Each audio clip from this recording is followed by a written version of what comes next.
මාතෘකාව ආනාපානසති භාවනා කර්මස්ථානය. ඒ සම්බන්ධව අපි අපේ ගෞරවනීය ස්වාමීන් වහන්සේගෙන් අහනවා භාවනාව සහ භාවනා කර්මස්ථානයක් කියන්නේ මොකක්ද කියලා. ඒ වගේම භාවනාවට ආරම්භයක් ගන්නේ කෙසේද? ඔව්, ඊ타ත්ම වටිනා ප්‍රශ්නයක් මේ භාවනා මාර්ගයේ ආරම්භ කිරීම සඳහා භාවනා වැඩසටහන එහෙම නැත්නම් සාකච්ඡාව ආරම්භ කිරීම සඳහා පළමුවෙන්ම හැමදිනාටම තෙරුවන් සරණ ප්‍රාර්ථනා කරනවා. වස්සාන සමයේ පවත්වනු ලබන තුන්වෙනි ධර්ම සාකච්ඡාව තමයි මේ ක්‍රියාත්මක වෙන්නේ. එතකොට ප්‍රශ්නය පළමුවෙන්ම ප්‍රශ්නයක් ඇහුවා ආරම්භයක් වශයෙන් භාවනාව සහ භාවනා කර්මස්ථානය සහ භාවනාවට කොහොමද ප්‍රවේශයක් කරගන්නේ ආරම්භයක් කෙනෙක් ඇති කරගන්නේ යොමු වෙන්නේ කොහොමද කියන කාරණය තමයි පළවෙනි ප්‍රශ්නය බවට පත් උනේ. තරම් භාවනාව කියන එක බුදුරජාණන් වහන්සේ දේශනා කළා කුසල ධම්මේති ආසේවේති භාවනා. කුසල ධර්මයන් වර්ධනය කිරීම කුසල ධර්මයන් නැවත නැවතත් මනසෙහි චිත්තසංතානෙහි දියුණු කිරීම තමයි ඒ ප්‍රධාන වශයෙන් භාවනාව කියලා සඳහන් වෙන්නේ. ඒතකොට භාවනාව කියන එක අපට කොටස් දෙකකට වෙන් කරලා කතා කරන්න පුළුවන්. සමත භාවනා සහ විපස්සනා භාවනාව කියලා. සමත භාවනාව ගත්තාම භාවනා කර්මස්ථාන 40ක් සඳහන් වෙනවා. සම 40 කර්මස්ථාන කියලා. විපස්සනා භාවනා මේ වගේ භාවනාව කොටස් දෙකකට ප්‍රධාන වශයෙන් බෙදෙනවා. සමත භාවනා විපස්සනා භාවනා කියලා. එතකොට භාවනාවකදී සමත භාවනාවක් කළත් විපස්සනා භාවනාවක් කළත් ඒ හැම දෙයකදීම සිද්ධ වෙන්නේ කුසල ධම්මේ භාවේති ආසේවේති භාවනා කුසල ධර්මයන් දියුණු කිරීම. එතකොට කුසල ධර්මය කියලා කියන්නේ ලෝභය, ද්වේෂය, මෝහය යටපත් කරලා අලෝභය, අද්වේෂය, අමෝහය කියන මේ කුසල ධර්මයන් සෝබන සිටිවිලි ගුණාත්මක සිටිවිලි කුසල සිටිවිලි චිත්තසංතානෙහි වර්ධනය වීම කිරීම තමයි මේ භාවනාමය වශයෙන් සිද්ධවන්නේ. එතකොට භාවනා කර්මස්ථානයක් මුල් කරගෙන භාවනා අරමුණක් කුසලාරම්මණයක හිත පිහිටුවමින් අපි හිතමු බුදු ගුණ වේවා, මෛත්‍රිය වේවා, සුභේ වේවා, මරණ සතිය වේවා, ආනාපාන සතිය වේවා, සක්මන් භාවනාවේ ඕනම භාවනා කර්මස්ථානය. ඒ කුසලාරම්මණයක සිහිය පිහිටවනවා. දිගින් දිගට නැවත නැවතත් කුසල අරමුණක සිත පිහිටවනවා. ඒ පිහිටවීමෙන් ලෝභය, ද්වේෂය, මෝහය යටපත් වෙනවා. අලෝභ දෝෂ අමෝහ කියන කුසල ධර්මයන් ඉස්මතු වෙනවා. එතකොට අලෝභ දෝෂ අමෝහ කියන මේ කුසල ධර්මයන් නැවත නැවතත් දියුණු කිරීම ඒ කුසල ධර්මයන් වර්ධනය වෙන විදිහට සිත නැවත නැවතත් කුසලාරම්මනේ පිහිටවීම භාවනාමේ කුසලයේ වෙනවා. එතකොට භාවනාමේ කුසලය ඊ타ත්ම ප්‍රබල කුසල ශක්තියක්. ඒක දානමේ පිනට වඩා සීලමේ පිනට වඩා භාවනාව තුළ අසීමිත පිනක් උප්පත්ති වෙනවා. උප්පත්තිය ලැබෙන භාවනා අසීමිත කුසලයක් ජනිත වෙනවා. එතකොට භාවනාමේ කුසලය අර දානමේ කුසලයට වඩා සීලයට කුසලයට වඩා අධි කුසලයක් වෙනවා. ඒක පාරමිතා කුසල බලපවටපත් වෙනවා. එතකොට ලෝභ ද්වේෂ මෝහ යටපත් වෙලා අලෝභ දෝෂ අමෝහ කියන කුසල ධර්මයන් ඉස්මතු වෙන විදියට කුසලාරම්මණයක සිත පිහිටවීම භාවනාවයි. එතකොට භාවනාව කියන එක අන්නේ විදියට ඉතාමත්ම සරල අර්ථකථනයක් ගන්න පුළුවන්. ඒ වගේම තව ඒකේ ඔය අහපු ප්‍රශ්නේ ප්‍රශ්න තුනක් තියෙනවා. භාවනාව, කර්මස්ථානය සහ භාවනාවට ප්‍රවේශය, ආරම්භය. ඔය ප්‍රශ්න තුනක් උතන තියෙනවා. එතකොට කර්මස්ථානය කියලා කියන්නේ යම්කිසි කුසලාරම්මණයක සිත පිහිටවලා ඒ සිත ඉන්ද්‍රිය ධර්ම දියුණු කරන යම්කිසි උපායක් එතන තියෙන. කර්මස්ථානයක් කියන්නේ හිත වඩන උපාය, සිත වඩන ක්‍රමය, සිත දියුණු කරන යම්කිසි චිත්ත අභ්‍යාසයක් එහෙම නැත්නම් ක්‍රමයක්. ඒ ක්‍රමයේ සිත දියුණු කරන සිතේ අලෝභ දෝෂ අමෝහ කුසල ධර්මයන් සිතෙහි ජනිත වෙන විදියට කුසලාරම්මණයක සිත පිහිටවන ක්‍රමයට කියනවා ක්‍රමවේදයට කියනවා කර්මස්ථානයක් කියලා. කර්මස්ථානය කිව්වහමත් ඒ කර්මස්ථාන විවිධයි. දැන් මූල කර්මස්ථානය කියලා කර්මස්ථාන තියෙනවා. එක සබ්බත් කර්මස්ථානය නමිනුත් හඳුන්වනවා. ඒ වගේම පාරිහාර්ය කර්මස්ථාන. මෙන්න මෙහෙම කර්මස්ථානයේ ප්‍රධාන කොටස් දෙකකට බෙදෙනවා. මූල කර්මස්ථානය සහ පාරිහාරී කර්මස්ථානය කියලා. මූල කර්මස්ථානයෙන් කියන්නේ නිවන දක්වාම ගෙනියන භාවනා කර්මස්ථාන තියෙනවා. දැන් ඔය ආනාපාන සති භාවනා කර්මස්ථානයේ වගේ කමඨහනක් ඒක නිවන දක්වාම ගෙනියන්න පුළුවන් කමඨහනක්. ඒක මගදී අතර ඒ කමඨහන අතහැරලා වෙන කමඨහනකට යන්නේ නැහැ. නිවන දක්වාම ඒ කර්මස්ථානය දිවෙන එකක්. ඒකට කියනවා මූල කර්මස්ථාන. එහෙම නැත්නම් සබ්බත්තක කර්මස්ථානය කියලා. ඒ වගේම පාරිහාරීය කර්මස්ථාන කියලා පරමස්ථානයක් තියෙනවා. ඒ නිරන්තරයෙන් එදිනෙදා ජීවිතේ අපි ජීවත් වෙනකොට අර අකුසලයට හිත යන්න නොදී කුසලය තුල හිත පවත්වා ගන්න රඳවා ගන්න ඕනකම නිසා නීවරණ වලින් සිත ආරක්ෂා කරගෙන නීවරණ වලට සිත ග්‍රහණය වෙන්න නොදී යට වෙන්න නොදී සිත පිරිසිදුව පාරිශුද්ධව සිත පවත්වා ගැනීම සඳහා අපි එදිනෙදා ජීවිතය තුල බුදු ගුණ වඩනෝ මෛත්‍රිය වඩනෝ අසුභේ මරණ සතිය වගේ සතර ඉරියව්ව හිත පිහිටවන ඒ වගේ අර සිතේ ආරක්ෂාව සකසා ගැනීම සඳහා අපි එදිනෙදා ජීවිතේ පරිහරණය කරන කමඨහන් තියෙනවා චතුරාර්යක්ෂා වැනි කමඨහන්. ඒවට කියනවා පාරිහාරීය කර්මස්ථාන කියලා. එතකොට බුදු ගුණ මානසිකාරය. එතකොට අර මූල කමඨහන යනවා ආනාපාන සතිය වශයෙන් ඒක දිගටම ඊට අමතරව අපි හිතේ පිරිසිදුභාවය ඇති කර ගැනීම සඳහා අපි බුදු ගුණ මෛත්‍රිය අසුභේ මරණ සති වැනි චතුරාර්යක්ෂා භාවනා කමඨහන් වඩන. එතකොට ඒකට කියන පාරිහාරී කර්මස්ථාන කියලා. මෙතේ මේ විදිහට මේ විදිහට කර්මස්ථානය කිව්වහම මූල කර්මස්ථානය සහ පාරිහාරී කර්මස්ථාන කියලා කොටස් දෙකකට ධර්මයේ උගන්වනවා. ඊට පස්සේ අහපු වැදගත්ම ප්‍රශ්නයක් තමයි භාවනාවට කොහොමද ප්‍රවේශයක් ගන්න ආරම්භයක් ගන්න ආධුනික කෙනෙක් මේ භාවනාවට කොහොමද යොමු වෙන්නේ ඉස්සෙල්ලා.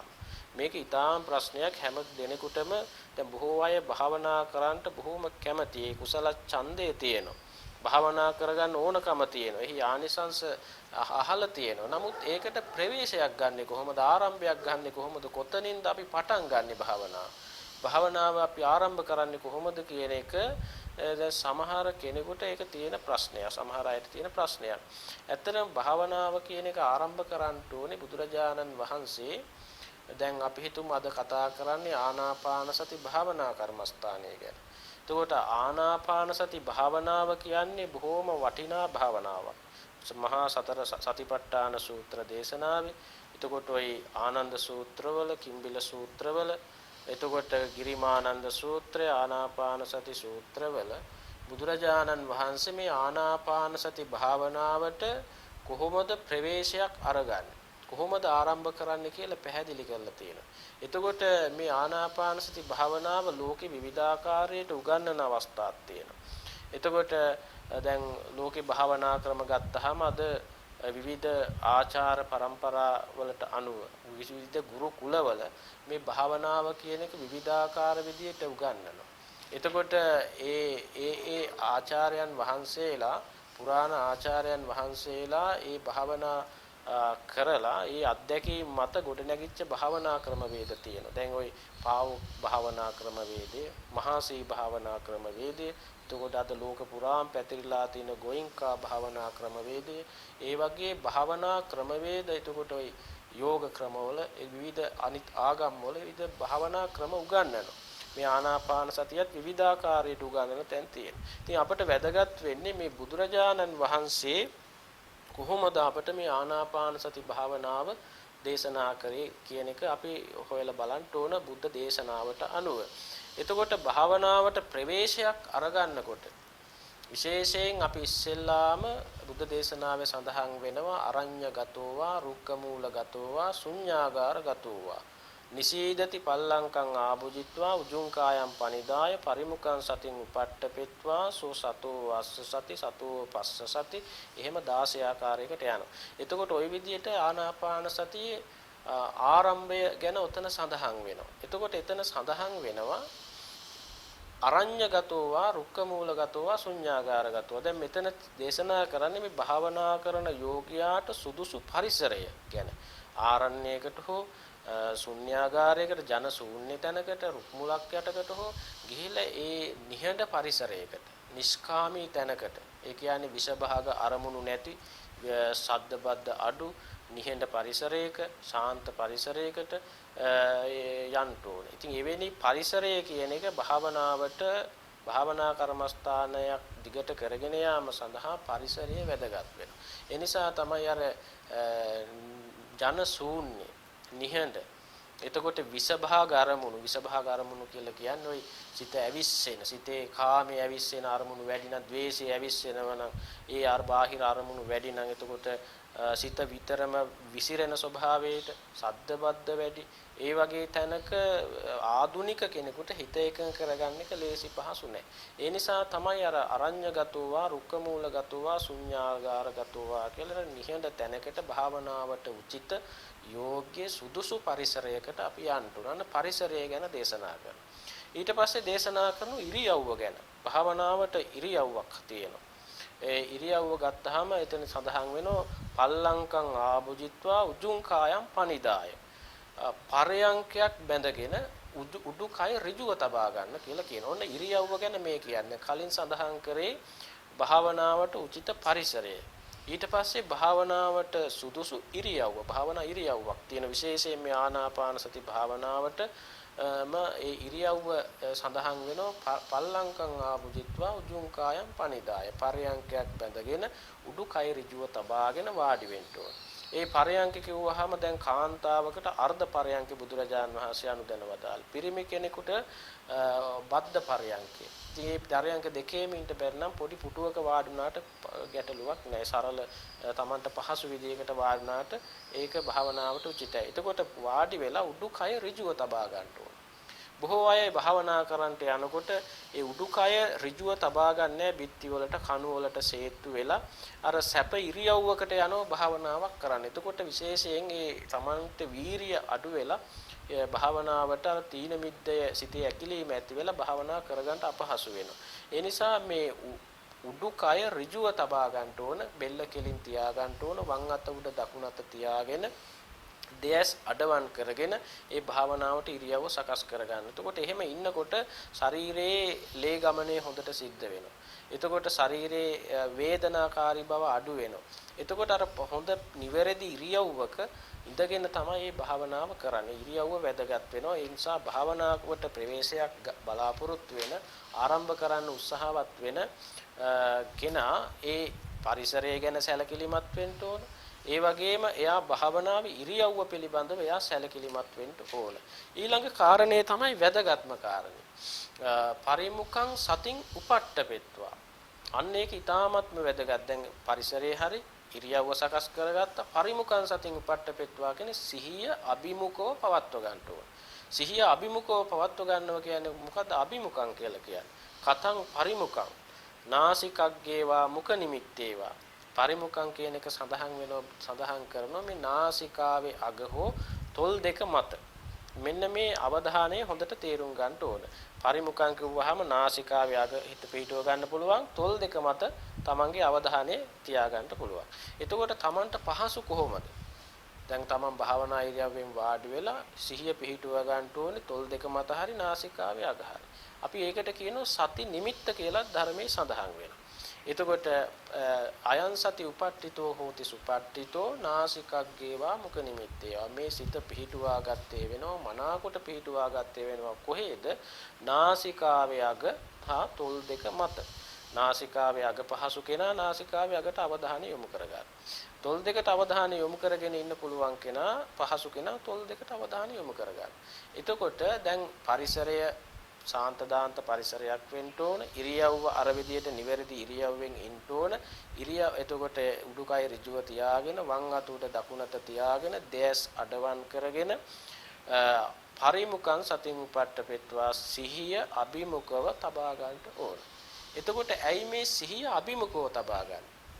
ඔබ භාවනාවක් කරනකොට යමක් කරනවා නම් ඒ කරන හැම දෙයකටම අර්ථයක් තියෙන්න ඕන. ඒක තේරුම් අරගෙනම කරන්න ඕන. සිහිය අභිමුඛව පවත්වන්නේ ඇයි මේ ඉරියව්ව ඇති කරගන්නේ? වෙන ඉරියව්වල භාවනා කරන්න බැරිද? මේක භාවනාවට උචිත වෙන්නේ. ඒ භාවනා කරනකොට S2 අඩවන් කරගන්න කියන්නේ. S2 අරගෙන භාවනා කරන්න බැරිද? අන්න ඒ වගේ විචාර බුද්ධියක් තියෙන්න ඕන ඒ කරන හැම දෙයකම. හැම දෙයකම එහෙම විචාර බුද්ධියකින් විමසලා තමයි අපි ඒකේ අර්ථය හොඳට දැනගෙන අවබෝධ කරගෙන තමයි අපි ඒක කරන්න ඕනේ. එහෙම නැතුව අපි ආවට ගියාට කියනවට ඒක කරන්න හොඳ නෑ. භාවනාව කියන එක යමක්ද කරන්නේ කරන එකේ අර්ථය දැනන් කරන්න ඕනේ. අර්ථය දන්නේ නැත්නම් ඒ භාවනාව සඳහා යමක් කරනෝද ඒක නොකර ඉන්න එක හොඳයි. ඒ නිසා අපි යමක් කරනෝද අපි ඉරියව්වක් සකස් කරගන්න සුදුසු පරිසරයකට යනවා. ඒ වගේම සිත පිහිටුවා ගන්න යම් විදියකට ඒ දෙයස් අඩවන් කරගන්න කියනවා. ඒ හැම දෙයකම අර්ථයක් තියෙනවා. ඒ අර්ථය දැනගෙන ඒ ක්‍රියාව කරන්න ඕන. අන්න එතකොට තමයි ඒක ඥාන සම්ප්‍රයුක්තව විචාර බුද්ධියෙන් යුක්තව ඒ භාවනාව කරගෙන යන්න පුළුවන්කම තියෙන්නේ. ඒ වගේම පරිමුඛං සතින් උපට්ඨපෙත්වා කිව්වහම සිහිය අභිමුඛව තබා ගැනීම. ඇයි සිහිය අභිමුඛව තබා ගන්න?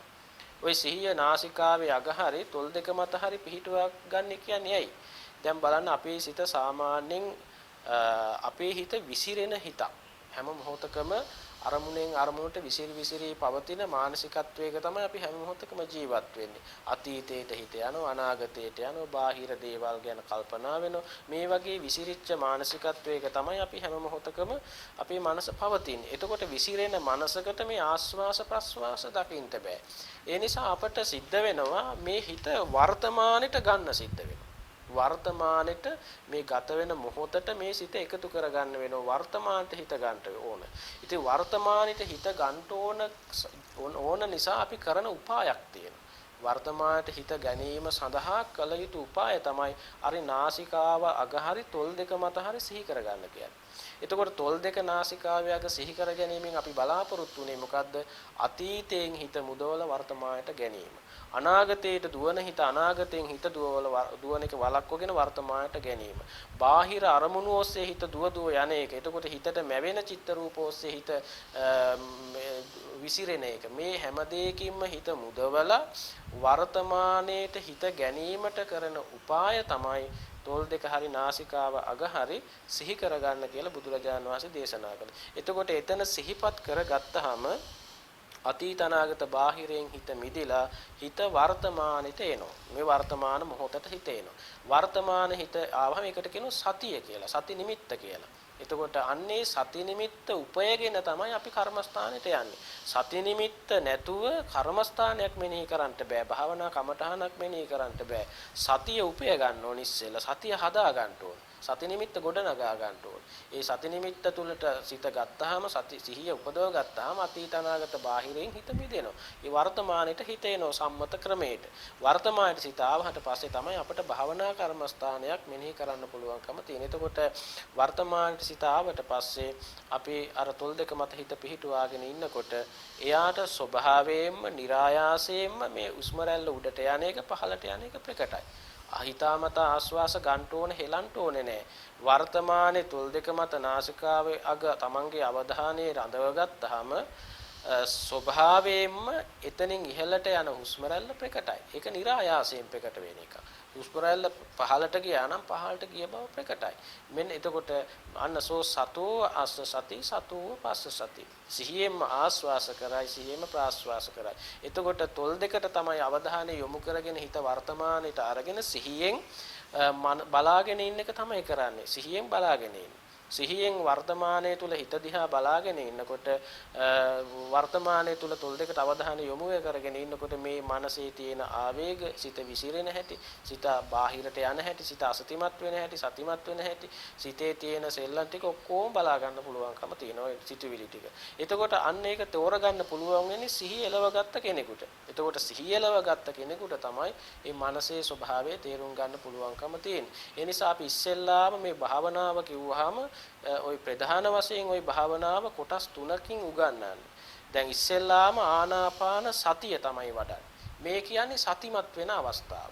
ඒක වර්ධනය වුණාට පස්සේ තමයි ආනාපාන සති භාවනාව කියන එක උගන්වන්නේ. ඒක විපස්සනාවට සම්මාදිට්ඨියට සාපේක්ෂව යන්නේ. එතකොට ඊට වඩා ඉහළට ගියාට පස්සේ ආනාපාන සති භාවනා මාර්ග ප්‍රතිපදාව. ඊට තව ඒක ලෝකෝත්තර සම්මාදිට්ඨියට සාපේක්ෂව යන එක. එතකොට මෙන්න මේ විදියට අපි ඉස්සෙල්ලාම කරන්නේ ආනාපානසති භාවනාව නෙවෙයි. ආනාපානසති භාවනා මාර්ග ප්‍රතිපදාව නෙවෙයි. ඉස්සෙල්ලා අපි කරන්නේ සතිමත් වෙන එක. සිහියෙන් ඉන්න උත්සාහවත් වෙන එකයි අපි ඉස්සෙල්ලාම කරන්නේ. එතකොට අපි භාවනාව කරනකොට සිහියෙන් ඉන්න පුරුදු වෙනවා. සිහියෙන් ඉන්න හුරු වෙනවා. සිහිය කියන එක සිහියෙන් ඉඳගෙන මේ මෙතන ස්වභාවය දැක ගැනීම තමයි අපි ඉස්සෙල්ලාම කරන්න ඕනේ. එතකොට අපි ඉස්සෙල්ලා පරිසරය සකස් කර ගන්න ඕනේ. හැබැයි ඊට ඉස්සෙල්ලා තමන් සීල ගුණයක පිළිපදින්නත් ඕන. භාවනාවට ප්‍රවේශයක් ගන්න කලින් එයා සීල ගුණේ පිළිපදාගෙන ඉන්න තැන පිරිසිදු කරගෙන පිරිසිදු ඇඳුමක් ඇඳගෙන බුද්ධ වන්දනා කරලා පිරිත් ටිකක් කියලා සක්මන් භාවනාවේ යෙදিলা ඒ වගේ අර පූර්ව කෘත්‍ය කියලා තියෙන දෙයක් කතර කමටහන් සිහිපත් කරලා තුනුරුවන්ට ජීවිත පූජා කරලා අපි සීලය සමාදන් වෙලා සීල ගුණේ පිළිහිටලා ඔය විදියට ප්‍රවේශය ගන්න ඕන භාවනාවට ආධුනික කෙනෙක් කවදාකවත් භාවනා නොකරපු කෙනෙක් ඒ විදියට තමයි අපි ප්‍රවේශයක් ගන්න ඕනේ. ඉතින් ඒ විදියට අපි භාවනාව ආරම්භ කරලා අර විදියට සිහියෙන් ඉන්න එක තමයි පුරුදු වෙන්නේ ඉස්සෙල්ලා. සිහිය කියන එක අපි හොඳට පුරුදු වෙලා යනව නෙමෙයි. සිහියෙන් ඉන්න හුරු වෙනවා. සිහියෙන් ඉන්න හුරු වෙනකොට සිහිය කැඩෙනවා ආයි සිහිය හදා ගන්නවා. ආයි සිහිය කැඩෙනවා ආයි හදනවා. මේ විදියට පුරුදු වෙන්න ඕන. ওই විදියට සිහියෙන් ඉන්න හුරු වෙනකොට අන්න Tamanට තේරෙනවා. එතකොට මෙතන තියෙන මේ සිතේ ස්වභාවය ටික අර සිහියට දැනෙන්න ගන්නවා. තේරෙන්න ගන්නවා. පේන්න ගන්නවා.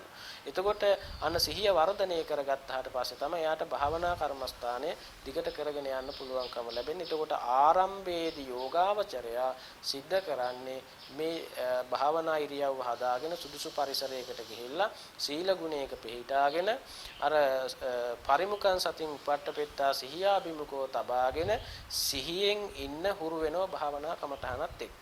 එතකොට එදිනෙදා ජීවිතයේ තුලත් එයා සිහියෙන් ඉන්න ඕන. භාවනා කර්මස්ථානයේ තුලත් එයා සිහිය පුරුදු කරන්න ඕන. එතකොට භාවනා කරන යෝගියා ඉස්සෙල්ලාම ආනාපාන සතිය වැඩන එක තමයි සතිය තමයි පුරු කරන්නේ. ඊට පස්සේ තමයි අපි සති භාවනාව මාර්ග ප්‍රතිපදාවට යන්නේ. පළමුවෙන්ම එයා අර විදියට ප්‍රවේශයක් අරගෙන ආනාපාන සතිය හුරු කරන එක තමයි සිහියෙන් ඉන්න තමයි පුරුදු වෙන්න ඕනේ. ආනාපාන සති භාවනා කර්මස්ථානයේ උපමාවක් සමග පැහැදිලි කරන්න පුළුවන්. කර්මස්ථාන හැම කමඨහනක්මට උපමාවක් තියෙනවා. දැන් විශේෂයෙන් මේ ආනාපාන සති භාවනා කර්මස්ථානයේට උපමා රාශියක් තියෙනවා. එතකොට දැන් කර්මස්ථානයේ පැහැදිලි කරා. දැන් සිහිය අභිමුඛව තියාගෙන ඉන්නකොට හුස්ම රැල්ල ස්වභාවික හුස්ම රැල්ල ඉහළට යනකොට ඉහළට යන බවත් පහළට හුස්ම රැල්ල යනකොට පහළට යන බවත් කියන එක සිහියෙන් දැනගන්න සිහියෙන් තේරුම් ගන්න එක විතරයි කරන්නේ එතන. එහෙම නැතුව අපි හුස්ම හිතාමතා ඉහළ පහළ යවන එකවත් හුස්ම රැල්ල පාලනය කරන එකවත් නෙවෙයි. ස්වභාවිකව ඉහළ පහළ යන හුස්ම රැල්ලට ඇඟිලි ගහන්න යන්න හොඳ නැහැ. ඒක ස්වභාවයෙන් ඉහළ පහළ යනවා. නමුත් අපි ඒ පිළිබඳව සතිමත් වෙන එක විතරයි අපිට තියෙන්නේ. එතකොට අපිට තියෙන්නේ සිහියෙන් බලන් ඉන්න විතරයි. සිහියේ සතිමත් වෙන එක විතරයි අපිට කරන්න තියෙන්නේ. ඒ හුස්ම රැල්ලට එහෙම නැතු හුස්ම රැල්ලත් එක්ක ඔට්ටු වෙන එකක් නෙවෙයි. ක්‍රීඩාවක් ව්‍යායාමයක් නෙවෙයි. ඒ පිළිබඳව සතිමත් වෙන එක පමණමයි කරන්නේ. එතකොට ඒක තමයි අපි භාවනා කර්මස්ථානයේ හැටියට ආරම්භයේදී කරන්නේ. එතකොට ආනාපාන සති භාවනා කර්මස්ථානයේ පිළිබඳව උපමා තියෙනවා. දැන් ওই පුරාණ ආචාර්යයන් වහන්සේලා ලස්සන උපමාවක් තියෙන මේ ආනාපාන සති කමඨහනට දේශනා කරපු පුරාණ ආචාර්යයන් වහන්සේලා දේශනා කරන ලද උපමාවක් එක. ඒ උපමාව තමයි කැලෙන් අල්ලගෙන එනවා කුළු මීහරකෙක්. එතකොට ඒ කුළු මීහරකා බොහොම දඩබ්බරයි. එයා බය වෙනවා. පොඩි දේ ශබ්දයටත් බය වෙනවා. මිනිස්යන්ට බය වෙනවා. වාහන ශබ්ද වලට බය වෙනවා. එයාට මේ සමාජයේ හුරු නැහැ. එයා කැලේ හිටපු කුළු මීහරකෙක්. එතකොට මේ කුළු මීහරකා එකපාරටම කරත්තේ බඳින්න බෑ. නගුලේ බැඳලා වැඩ ගන්නට බෑ. එයාට හුරු නැහැ. එතකොට එයා ක්‍රමානුකූලව එයා මෙල්ල කර ගන්න ඕන. හුරු හීලෑ කර ගන්න ඕන. එතකොට ඒ සඳහා ඒ කුළු මීහරකා හීලෑ කරන ඒ කුපල්ලා ඒ ක්‍රමානුකූලව අර මීහරක හීලෑ කරන කොහොමද එයා හීලෑ කරගන්නේ? එතකොට එයා ශක්තිමත් රැහැනකින් ශක්තිමත් කණුවක අර කුළු මීහරක බැඳ දානවා. බැඳ දමලා දැන් මෙයා ඒ කුළු මීහරකට එහෙම බැඳලා ඉන්න හුරු නෑ යාට. එයා නිදහසේ හිටපු කෙනෙක්. එතකොට මොකද එයා එහාට අදිනව මෙහාට අදිනව වට අර කණුව වටේ කැරගෙන එයාගේ අර ඇඟේ හයියට එයා දඟලනවා. නමුත් ඔහොම දඟලලා එයාගේ ශරීර ශක්තිය ටික අඩු වෙලා යනවා. ශරීර ශක්තිය ටික අඩු වෙලා යනවා. ඒ වගේම එයා ආහාර දෙන එක අඩු කරනවා. එතකොට අර කුළුමී හරකේ තියෙන දඩබ්බරකම අර ඒ ඇඟේ හයිය, හිතේ හයිය අඩු වෙලා යනවා. එතකොට ආහාරත් අඩු කරනවා. එතකොට ශරීර ශක්තියත් අඩු වෙලා යනවා. එතකොට අර මීහරකගේ කුළු ගතිය දඩබ්බරකම ටික ටික අඩු වෙලා අර කණුව මුලම ඒකින ලගින්න පටන් ගන්නවා. එතකොට අර හීලෑ කරගන්න කෙනා අර කුළු මීහර හරක ළඟට ගිහිල්ලා ආදරයෙන් කතා කරලා බෙල්ල අත ගාලා ඔළුව අත ගාලා ඒ කුළු මීහරක හීලෑ කරගන්නවා. එතකොට එයා ටික හීලෑ වුණාට පස්සේ අන්න කරත්තේ බැඳලා වැඩ ගන්න පුළුවන්. නගුලේ බැඳලා වැඩ ගන්න පුළුවන්. අන්න ඒ වගේ තමයි අපේ මේ හිතත්. ඔක තමයි උපමාව. දැන් කුළු මීහරක කියලා දේශනා කරේ කුළු මීහරක තමයි අපේ හිත. ඒ කුළු මීහරක බැඳපු කඹේ තමයි සතිය කියලා කියන්නේ. කනුව තමයි කමඨහන වෙන්නේ. එතකොට හිත නැමැති කුළු මීහරක සිහිය නැමැති රැහැණෙන් ආනාපානසති භාවනා කර්මස්ථානයේ නැමැති කණුවේ බැඳ දානවා. එතකොට ඔන්න හරි ලස්සන උපමාවක්. ආහාර දෙන්නේ නැහැ කියලා කියන්නේ මේ රූප, ශබ්ද, ගන්ධ, රස, ස්පර්ශ මේවා අඩු කරනවා. දැන් මේවා ආහාර. දැන් හිත ඉල්ලන විදියට රූප බලන්න, ශබ්ද, ගන්ධ, රස, පහස පංචකාමයේ දුන්නොත් මේ හිත මෙල්ල වෙන්නේ නැහැ. මාළණය කරගන්න අමාරුයි. එතකොට ඒවා අඩු කරනවා. ඒවා අඩු කරනකොට මේ හිතේ තියෙන දඩබ්බර බව, කුළු බව, අර අසහනකාරී ස්වභාවයේ, අතෘප්තිමත් ස්වභාවයේ ටික අඩු වෙලා සිත සංවර භාවයටපත් වෙනවා. එතකොට සිහියට දීපු උපමාවක් තියෙන එතන රැහැන කියලා. එතකොට සිහිය නැමැති රැහැණෙන් හිත නැමැති කුළුමී හරක භාවනා කමඨහන නැමැති කණුවේහි ආනාපානසති කර්මස්ථානේ නැමැති කණුවේහි බැඳ දාන. එතකොට මෙහෙම බැඳ දැම්මට පස්සේ ඒ ටික ඒකට මනස හුරු වෙනවා. හුරු වෙලා අර ආනාපානසති භාවනාවත් එක්කම මනස ඒකාග්‍රතාවයටපත් වෙනවා, සිත සමාධියටපත් වෙනවා, සතිමත් භාවයටපත් වෙනවා. හැබැයි ඔය එහෙම බැඳ දැමුවට එයා උත්සාහවත් වෙනවා කඩාගෙන යන්න. අතීත අරමුණු සිහි කරනවා, අනාගතේ සිහි කරනවා, බාහිරයට සිහි කරනවා, රූප, ශබ්ද, ගන්ධ, රස, පහස බලන්න ආසාව උපදිනවා. ඉතින් ඒවා හොයාගෙන යන්න හිතනවා මේ කුළු ගතිය. එතකොට නමුත් එයාට යන්න බෑ අර කම්බි ගැට ගහලා තියෙන. බාහිරයට හිත දුවනකොටම සිහිය නැමැති රැහැණෙන් අරක බඳිනවා. කර්මස්ථානයේ බැඳලා තමයි. බාහිරට හිත දුවනකොටම ආයි බාහිරට ගිය බව දැනගෙන ආයි කර්මස්ථානයට හිත ගන්නවා. ආයි සිහිය රැහැණ කඩාගෙන යනවා. ආයි ගන්න භාවනා කර්මස්ථිය ආවර්ජනා කළ සති නිමිත්ත සිහි කරලා ගන්නවා. මෙන්න මෙහෙම හුරු කරන්න ඕන. හුරු වෙනකොට මේ හිත ආරම්භයේදී ටිකක් මේක අරමුණක ඉන්න අකමැති වුණාට ටික යාට හුරු කරනකොට අර කුළු මීහරක ක්‍රමානුකූලව দমনය වුණා වගේ කණුව මුලම läග්ග වගේ මේ හිතත් ඒ කර්මස්ථානයට අනුව පුරුදු කරගෙන යනකොට අර භාවනා කමඨහනට අනුවම හිත එකඟතාවයටපත් වෙනවා, සමාධියටපත් වෙනවා, සතිමත් භාවයටපත් වෙනවා. ඒක හොඳට හුරු පුරුදු කරගත්තාම භාවිත බහුලීකృత කරාම අර මේ හිත Tamanට ඕන විදියට සකස් කරගෙන හසුරුවගෙන යන්න පුළුවන්කම තියෙනවා. එතකොට මේ හිත නැමැති කුළු මීහර හිතට තමයි අර කුළු මීහරක කියලා උපමා කරේ හිත. හිත තමයි මීහරක. එතකොට මේ හිත නැමැති මීහරක බැඳපු කඹේ තමයි සිහිය. එතකොට සිහියට තියෙන උපමාවක් තමයි කඹය. එතකොට ආනාපාන සතිය නැමැති කමඨහනේ සිහිය නැමැති රැහැණෙන් හිත නැමැති කුළු මීහරක බැඳ දානවා. ඒත් ඕක තමයි ලස්සන උපමාවක් පුරාණාචාර්යයන් වහන්සේලා දේශනා කරන ලද උපමාවක්. ඉතින් මේ උපමා ආශ්‍රයේ ඒ අර්ථයේ කමඨහන තේරුම් අරගෙන භාවනා කමඨහන උපමාව ආශ්‍රයෙන් අපි තේරුම් අරගෙන ඒ භාවනා කර්මස්ථානයේ වඩනව නම් අන්න ඒ කෙනාට ඒ භාවනාව දියුණු කරගන්න පුළුවන්කම තියෙන. එතකොට එයාගේ හිත බාහිර අරමුණක් සිහි කරා නම් අන්න කඹේ කඩාගෙන ගියා. අර සිහිය නැමැති රැහැන කැඩුනා, සිහිය කැඩුනා. අන්න එතකොට අපි යලිත් අර කුළු මීහරක බැඳලා අරගෙන ඇවිල්ලා කමටහනේ බඳින්න ඕන. ආයි කඹේ කඩාගෙන යනවා, අතීත අනාගත සිහි කරනවා. ආයි හිත විසිරෙනවා. අන්න සිහි කරන විසිරෙනකොට ආයි ගෙනල්ල ගැට ගහලා දානවා. ඔහොම පුරුදු කරන්න ඕන. සිහිය නැමැති රැහැන ශක්තිමත් නම් හොඳට ඒක ශක්තිමත් භාවය අනුව කඩාගෙන යන්න බෑ. සිහිය නැමැති රැහැන දුර්වල වුණොත් අන්න කඹේ කඩාගෙන යනවා. එතකොට ඒ එතකොට සිහිය ශක්තිමත් වෙනකොට අපි භාවනා බහුලීකృత කරන්න සිහිය ශක්තිමත් වෙනවා. කඹේ ශක්තිමත් වෙනවා. එතකොට ඒක කඩාගෙන යන්න බැරි වෙනවා. හිතට යම් කිසි විදියකට එයා එකඟතාවයකටපත් වෙලා තමන්ගේ සිත කමටහනට අනුවම සිත හුරු වෙනවා. හුරු වුණාට පස්සේ අපිට ඒක එච්චර අපහසුයක් වෙන්නේ නැහැ. එයා দমনය වෙලා එතකොට තියෙන්නේ. ඒ দমনය කරගත්ත හිතින් අපිට බොහෝ වැඩ ගන්න පුළුවන් බවයි ධර්මයේ සඳහන්. නංස ආනාපාන සති භාවනාව වඩන යෝගාවචරයක භාවනාවේදී සතිය අසතිය වෙන් කරලා ගන්න කොහොමද? ඊටාම වැදගත් ප්‍රශ්නයක්. මේ ආනාපාන සති භාවනාව වඩන යෝගාවචරයේ විශේෂයෙන්ම දැනගන්න ඕන කාරණයක් තමයි මේ ආනාපාන සති භාවනාවත් එක්ක මේ සතිමත් භාවය අසතිමත් භාවය දැක ගන්න පුළුවන් බව. ඒක හඳුනන බව, ඒක දැනෙන බව තියෙන්න ඕනේ. එහෙම නැතුව අපිට අපි මොකද්ද කරන්න කියලාවත් අපිට වැටහීමක් නැතු වෙන. අපි යන්නේ කොහෙද? අපි කරන්නේ මොකද්ද? කුමක් සඳහා කරනවද? මොන අර්ථයකට මේ කුමන අර්ථයක් සඳහා කරනවද? කොතෙක් දක්වා මේව කරනවද? මේ හැම දෙයක් පිළිබඳව දැනුවත් බව තියෙන්න ඕන. අවබෝධය තියෙන්න ඕන. ඒ අවබෝධයක් නැතුව භාවනා කමඨහනක් කාගෙන් හරි ආචාර්යවරයෙක්ගෙන් ගුරුවරයෙක්ගෙන් ලබාගත්ත පමණකින් අපිට භාවනා කරන්න බෑ. එහෙම භාවනා කරන්න බෑ. භාවනාවට බැසගත්තට පස්සේ තමයි ඒ Tamante ඒ ගමන් මාර්ගයේ යනකොට තමයි ප්‍රශ්න ගැටලු වෙන්නේ.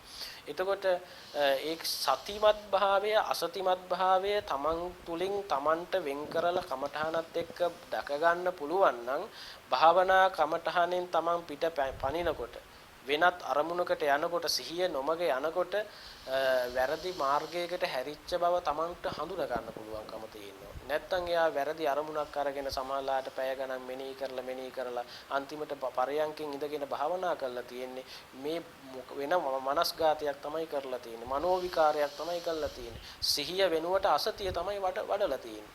එතකොට අන්න ඒක හඳුනා ගන්න පුළුවන්කම තියෙන්න ඕන. එතකොට සතිමත් නම් සතිමත් භාවය හඳුනා ගන්න ඕන. අසතිමත් නම් අසතිමත් භාවය හඳුනා ගන්න ඕන. මීට පෙරත් ධර්ම සාකච්ඡාවේදී අපි සිහිය අසතිය ගැන පැහැදිලි කරනකොට උපමා දේශනා කරා කෙවිතේ උපමාව.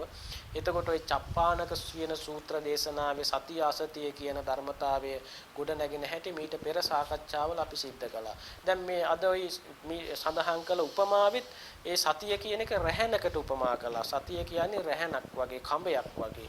මේ හිත බැඳ දමන එක අරමුණක හිත පිහිටවන කඹයක් වගේ තමයි මේ රැහැනක් වගේ තමයි සතිය. එතකොට අසතිය කියන්නේ කඹේ කඩාගෙන යනවා. ඒ කඹේ බැඳ තියලා කඹේ කඩාගෙන බාහිර අරමුණකට හිත විසිරලා ගියා නම් අන්න එතකොට ඒ විසිරීමත් එක්ක ලෝභ දේශ හටගත්ත නම් අවිජ්ජා දෝමනස කියන පාපී ධර්මයන් මනසේ ගොඩ නැගුණා නම් එතන සතිය නැහැ. එතකොට බාහිර අරමුණකට හිත විසිරෙනවා අවිජ්ජා දෝමනස කියන පාපී ලාමක අකුසල ධර්ම සිතේ පහළ වෙනවා නම් අන්න එතකොට මේ අසතිමත් භාවයම තමයි මේ සිතේ තියෙන්නේ. එතකොට සතිමත් භාවයටපත් වුනහම අවිජ්ජා දෝමනස්ස කියන පාපී ඇලීම ගැටීම කියන ධර්මතාවයේ නතර වෙනවා සංසිඳෙනවා භාවනා අරමුණත් එක්ක සිත එකඟ වෙනවා. එතකොට අර භාවනා කර්මස්ථානයත් එක්ක මේක අපි තේරුම් ගන්න ඕන. දැන් ආස්වාස ප්‍රස්වාස අරමුණට දැන් අපි කියන සති නිමිත්ත උපයගත්තා. අපි නාසිකාවේ අගට හෝ තොල් දෙක මතට අවධානය යොමු කරගෙන දැන් හිත යොමු කරගෙන ඉන්නවා භාවනා කරනකොට සිහිය උපදවාගෙන ඉන්නවා. දැන් ඔහොම ඉන්නකොට උස්ම රැල්ල උඩට යනකොට උඩට යන බව දන්නවා. උස්ම රැල්ල පහළට යනකොට පහළට යන බව දන්නවා. දැන් ඔන්න දැන් සතිමත් භාවයේ තියෙනවා. දැන් ඒ අරමුණේ සතිමත් භාවයේ තියෙනවා. දැන් ඔහොම ඉන්න ගමන් බාහිරේ අතීතයට හිත යනවා. අනාගතයට හිත යනවා. අන්න සිහිය කැඩුනා. බාහිරේ සිහි කරනවා මොකක් හරි කොයි හරි යම් කිසි පුජ්‍යලයක් ගැන යම් කිසි දෙයක් ගැන මතකයට එනවා. එතකොට කාමච්ඡන්දේ හරහා හිත විසිරෙනවා. ව්‍යාපාද සිටිවිලි වෙනවා. තීන මිද්දේ උද්දච්චය ඇති වෙනවා. සැක ඇති වෙනවා. දැන් මේ අසතිමත් භාවයේ හැදෙන්නේ. දැන් අර සිහිය කැඩිලා තියෙන. එතකොට අන්න එතකොට අර භාවනා අරමුණෙන් සිත බාහිර අරමුණක් මෙනෙහි කළා අවිජ්ජා දෝමනස පාපී අකුසල ධර්ම සිතේ පහළ වෙන්න පටන් ගත්ත කියන්නේ තමන් අසතිමත් වුණා. භාවනාව වැරදි බවටපත් වුණා. දැන් භාවනාවෙන් හිත වෙන් වුණා. දැන් මේ සිහිය නෙවෙයි තියෙන්නේ. දැන් මේ මගේ හිතේ දැන් මේ අසතිය තමයි වැඩ කරන්නේ. දැන් මේ මම සිහි මුලා වෙලා තියෙන්නේ. දැන් සිහිය නොමග ගිහින් තියෙන හිත. අන්න ඒක දැක ගන්න පුළුවන් වෙන්න. අන්න අසතිමත් භාවය. එතකොට අසතිමත් භාවය අසතිමත් බව කියලා දැනගන්නේ සිහියෙන්. සතිමත් බව තියෙනවා කියලා දැනගන්නේ සිහියෙන්. අසතිමත් බව අසතිමත් කියලා දැනගන්නේ සිහියෙන්. එතකොට සිහිය අසතිය කියලා දෙකම දැනගන්නේ සිහියෙන්. එතකොට හිත බාහිරට ගියාම බාහිරට ගිය බව නොමග ගිය බව භාවනා අරමුණෙන් පිට පැන්න බව උද්දච්චේ නැමැති කෙලෙසේට නීවරණයට ග්‍රහණය වුණ බව අකුසලයට හිත ගිය බව මෙහෙම දැනගන්න අසතිමත් වෙච්ච උනහමයි එහෙම වෙන්නේ කියන එක තේරුම් ගන්න ඕන. ඊට පස්සේ සතිමත් භාවයට ආවහම දැන් සිහිය තියෙනවා. දැන් මම භාවනා අරමුණත් එක්ක සිතේ ඉන්නවා. සිතේ අලෝභය, අදෝෂය, අමෝහය කියන කුසලයක ඉන්නේ. එතකොට භාවනා කමඨහනත් එක්ක වර්තමානයේ හිත පවතිනවා. අතීතයට අනාගතයට බාහිරට හිත දුවන්නෙත් නැහැ. හිතට මැවිච්ච චිත්ත රූප ඔස්සේ මනස ග්‍රහණය වෙලා එහෙම මනස නොමග යන්නෙත් නැහැ. දැන් මේ හොඳ ප්‍රකෘති සිහියෙන් වර්තමානයේ තුල ඉන්න බව දැනගෙන ඉන්නවා. අන්න එතකොට මම සතිමත්වයි ඉන්නේ කියන සතිය පිළිබඳව සතිය තියෙන්න ඕන. එතකොට සතිය පිළිබඳව සතිය තියෙනවා, අසතිය පිළිබඳව සතිය තියෙන්න ඕන. එතකොට මෙන්න මේ විදිහට සතිය අසතිය කියන ධර්මතාවයෙන් කරගෙන භාවනා කරනවා නම් ඇත්තටම භාවනාව කියන එක හරිම රසවත් වෙනවා. ඒක නීරස වෙන්නේ නැහැ. ඒක ක්‍රීඩාවක් වගේ වෙනවා. ඒක Tamanට හරි ආස හිතෙන භාවනා කරන්නේ. සතිමත් එක් බවත් එක්ක ගොඩනැගෙන අත්දැකීම, එතකොට අසතිමත් බවත් එක්ක ගොඩනැගෙන අත්දැකීම, ඒ දෙකේ ආදීනවය සතිමත් බවත් එක්ක ඒක වර්ධනය වෙනකොට ලැබෙන කායික මානසික සැනසීම අර ක්ලේශ දාහ දැවිලි සංසිඳල යන බව, හිතේ සැනසීම, සිතේ සමබරතාවය, ගුණාත්මක සිතුවිලි ජනිත වෙන බව, එක්සිත කුසලයක ආරක්ෂිතව පවතින බව, කායික මානසික සැනසීම මේ සියල්ලම අත්දකින්න සතිමත්ව ඉන්නකොට අන්න සතියේ ආනිසංස මෙලෝදීම දකින්නවා. එතකොට අසතිමත් වෙනකොට සිත වල්මත් වෙන හැටි, සිත දූෂිත වෙන හැටි, සිත ලෝභ සහගත වෙන හැටි, සිත ගැටෙන හැටි අරමුණු වල එතකොට නොඑක් විදියේ අකුසල මනෝභාවයන්ට සිතපත් වෙලා ආස්වාදයෙන් සිත ඇවිසිලා බාහිර අරමුණු හොයාගෙන යන බව, එතකොට සිතේ කෙලෙස් දාහ දැවිලි ඇති වෙන හැටි, සිත නොසන්සුන් වෙන හැටි, මෙන්න මේ විදියට මානසිකව කඩාගෙන වැටෙන හැටි, මේ හැම දෙයක්ම අසතිමත් භවත් එක්ක ලැබෙන ආදීනවය. මෙන්න මේ විදියට අසතිමත් භවත් එහි තියෙන භයානක අනිටු විපාකත් ආදීනවයත් භයානක පැත්ත සතිමත් වීමත් සතිමත් වෙන එකේ ආනිසංස මේ මොහොතේම අත්දකින්න පුළුවන්. අසතිමත් වෙන එකේ මානසික අකුසල සහගත මනෝභාවයන් එක්ක ලැබෙන අමිහිරි අත්දැකීමත් මේ මොහොතේම අත්දකින්න පුළුවන්. එතකොට මෙන්න මේ විදිහට සතියත් අසතියත් කියන ධර්මතා දෙක අර උපමාවත් සම්බන්ධ කරගෙන තමා තුලින් හඳුනා ගන්න දක්ෂ වෙන්න ඕන භාවනා කරන යෝගාවචරය. එහෙම හඳුනාගන්නේ අපෝසත් වුණොත් ඇත්තට මෙයා භාවනා කරන්න ගිහිල්ලා වෙන යම් කිසි දේවල් සිද්ධ වැරදි පැති වලට අවධානය යොමු වෙලා සමහර වෙලාවට මානසිකව කායිකව හානි සිද්ධ වෙන්න පුළුවන්. ඒ නිසා භාවනාව කියන එක හරියට දැනගෙන ගුරු ඇසුරක් යටතේ හරියට අවබෝධ කරගෙන ඒ භාවනා මාර්ගයේ සතිමත් බව අසතිමත් බව තේරුම් අරගෙන ඒ භාවනා කටයුතු වලට ප්‍රවේශයක් අරගෙන භාවනා කටයුතු කරගෙන යනවා නම් ඇත්තටම භාවනාවෙන් ආධ්‍යාත්මික සැනසීම තමන්ගේ ජීවිතයට ළඟා කරගන්න. ස්වාමීන් වහන්සේ මේ ආනාපාන සති භාවනාව පටන් ගන්න ඉස්සෙල්ලා අනුගමනය කළ යුතු වෙනත් භාවනා ක්‍රමයක් තියෙනවද? අම්බ කරන්න ප්‍රථමයෙන් අපි සාමාන්‍යයෙන් පූර්ව කෘත්‍ය කියලා තියෙනවා. දැන් අපි හිතමු භාවනාවකට ප්‍රවේශයක් ගන්නකොට ඒ ප්‍රවේශය ඇති කරගන්න කලින් අපි ප්‍රථමයෙන්ම සීල ගුණයක පිළිටන්න ඕන. එහෙම නැත්නම් අපට පුළුවන් සක්මන් භාවනාව කරන්න ටික වේලාවක්. සක්මන් භාවනාව කියන්නේ ටිකක් අපි සිහියෙන් සක්මන් කරනවා. සක්මන් මළුවක සක්මන් කරලා එතකොට අර භාවනාවට හොඳ ප්‍රවේශයක් ලැබෙනවා. ඒ කියන්නේ භාවනාවට පරයන්කයට ගියාට පස්සේ ඒ පරයන්කි බොහොම ඉක්මනට සිත එකඟ වෙනවා, සමාධිගත වෙනවා. මොකද අර පරයන්කේදී යම්කිසි විදියකට මනස හුරු කරගෙන එන නිසා. එහෙම නැත්නම් අපි පිරිත් ටිකක් කියනවා. බුද්ධ වන්දනාවක් කරනවා. එහෙම නැත්නම් ওই බුදු ගුණ වගේ මානසිකාරයක් කරලත් අපි ආනාපානසති ප්‍රවේශයක් ගන්න පුළුවන්.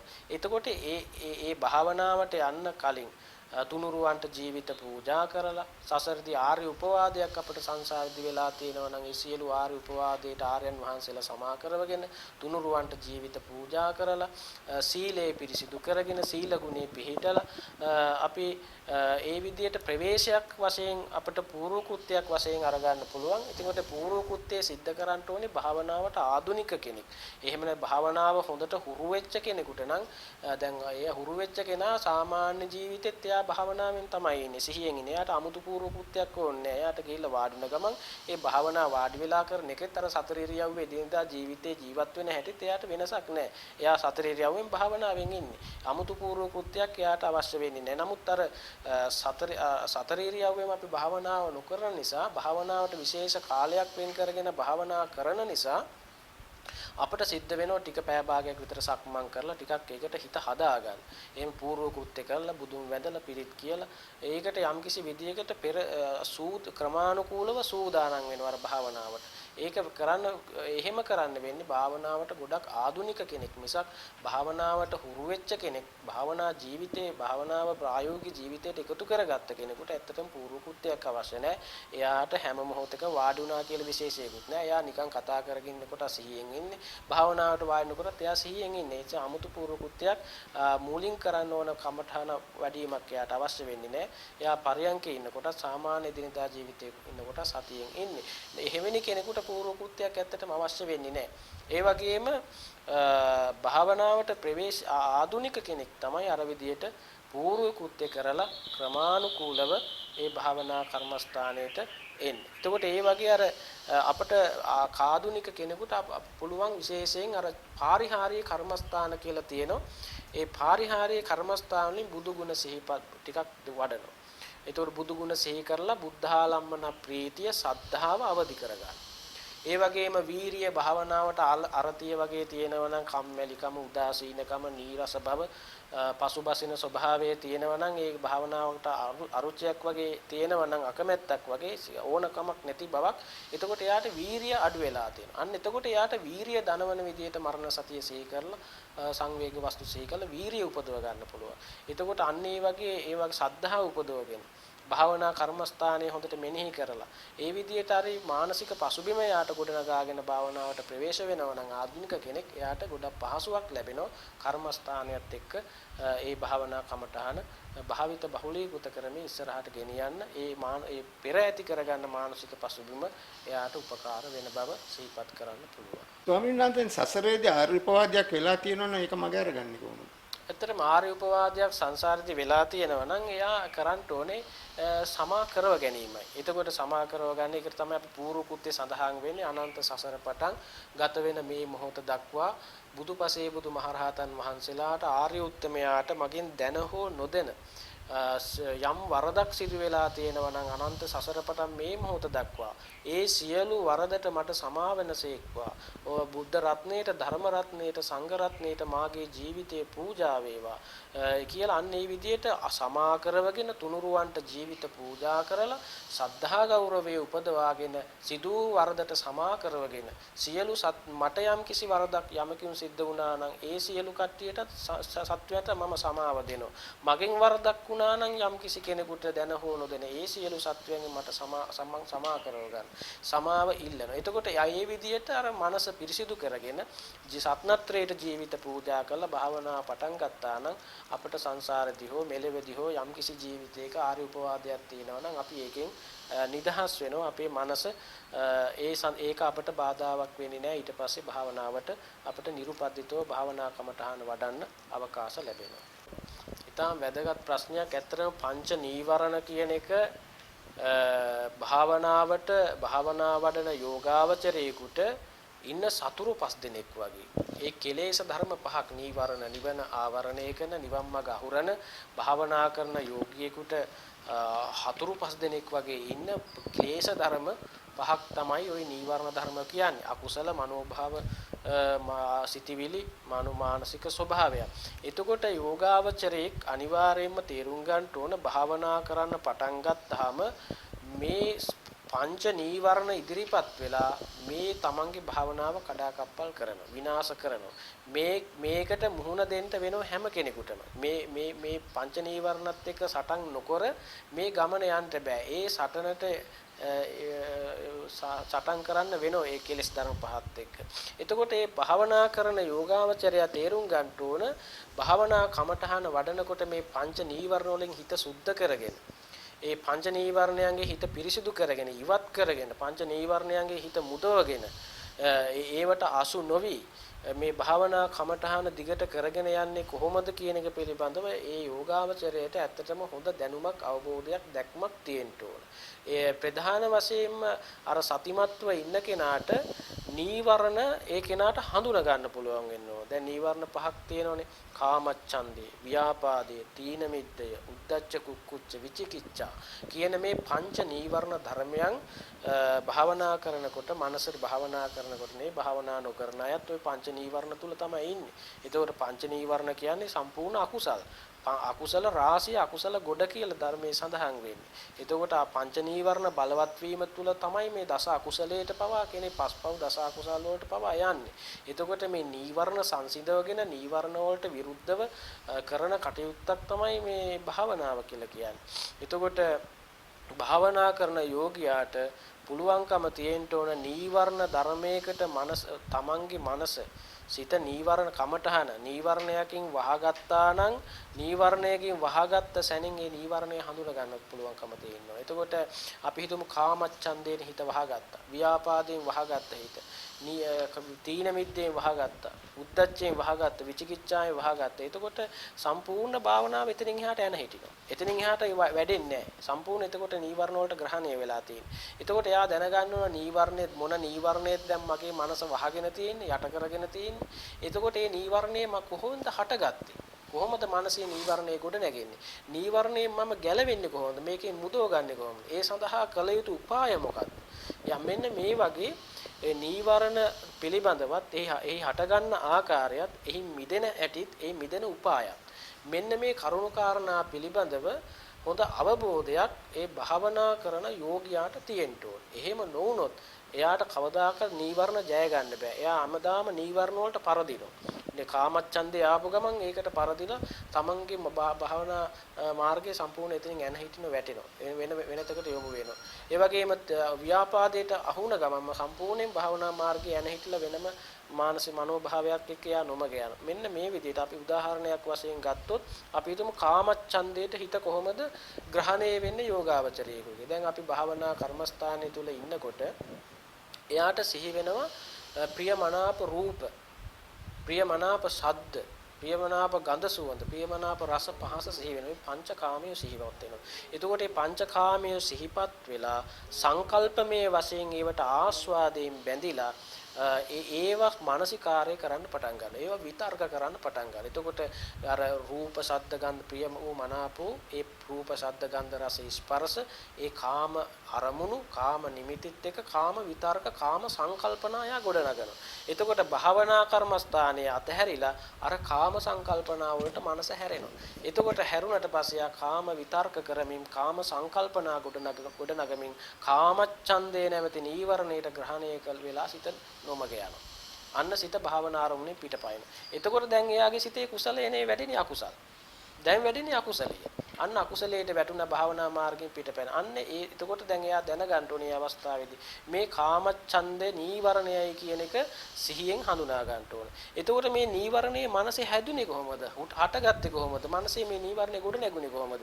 අන්න සුබ නිමිත්ත සහ අයෝනිසෝ මනසිකාරය.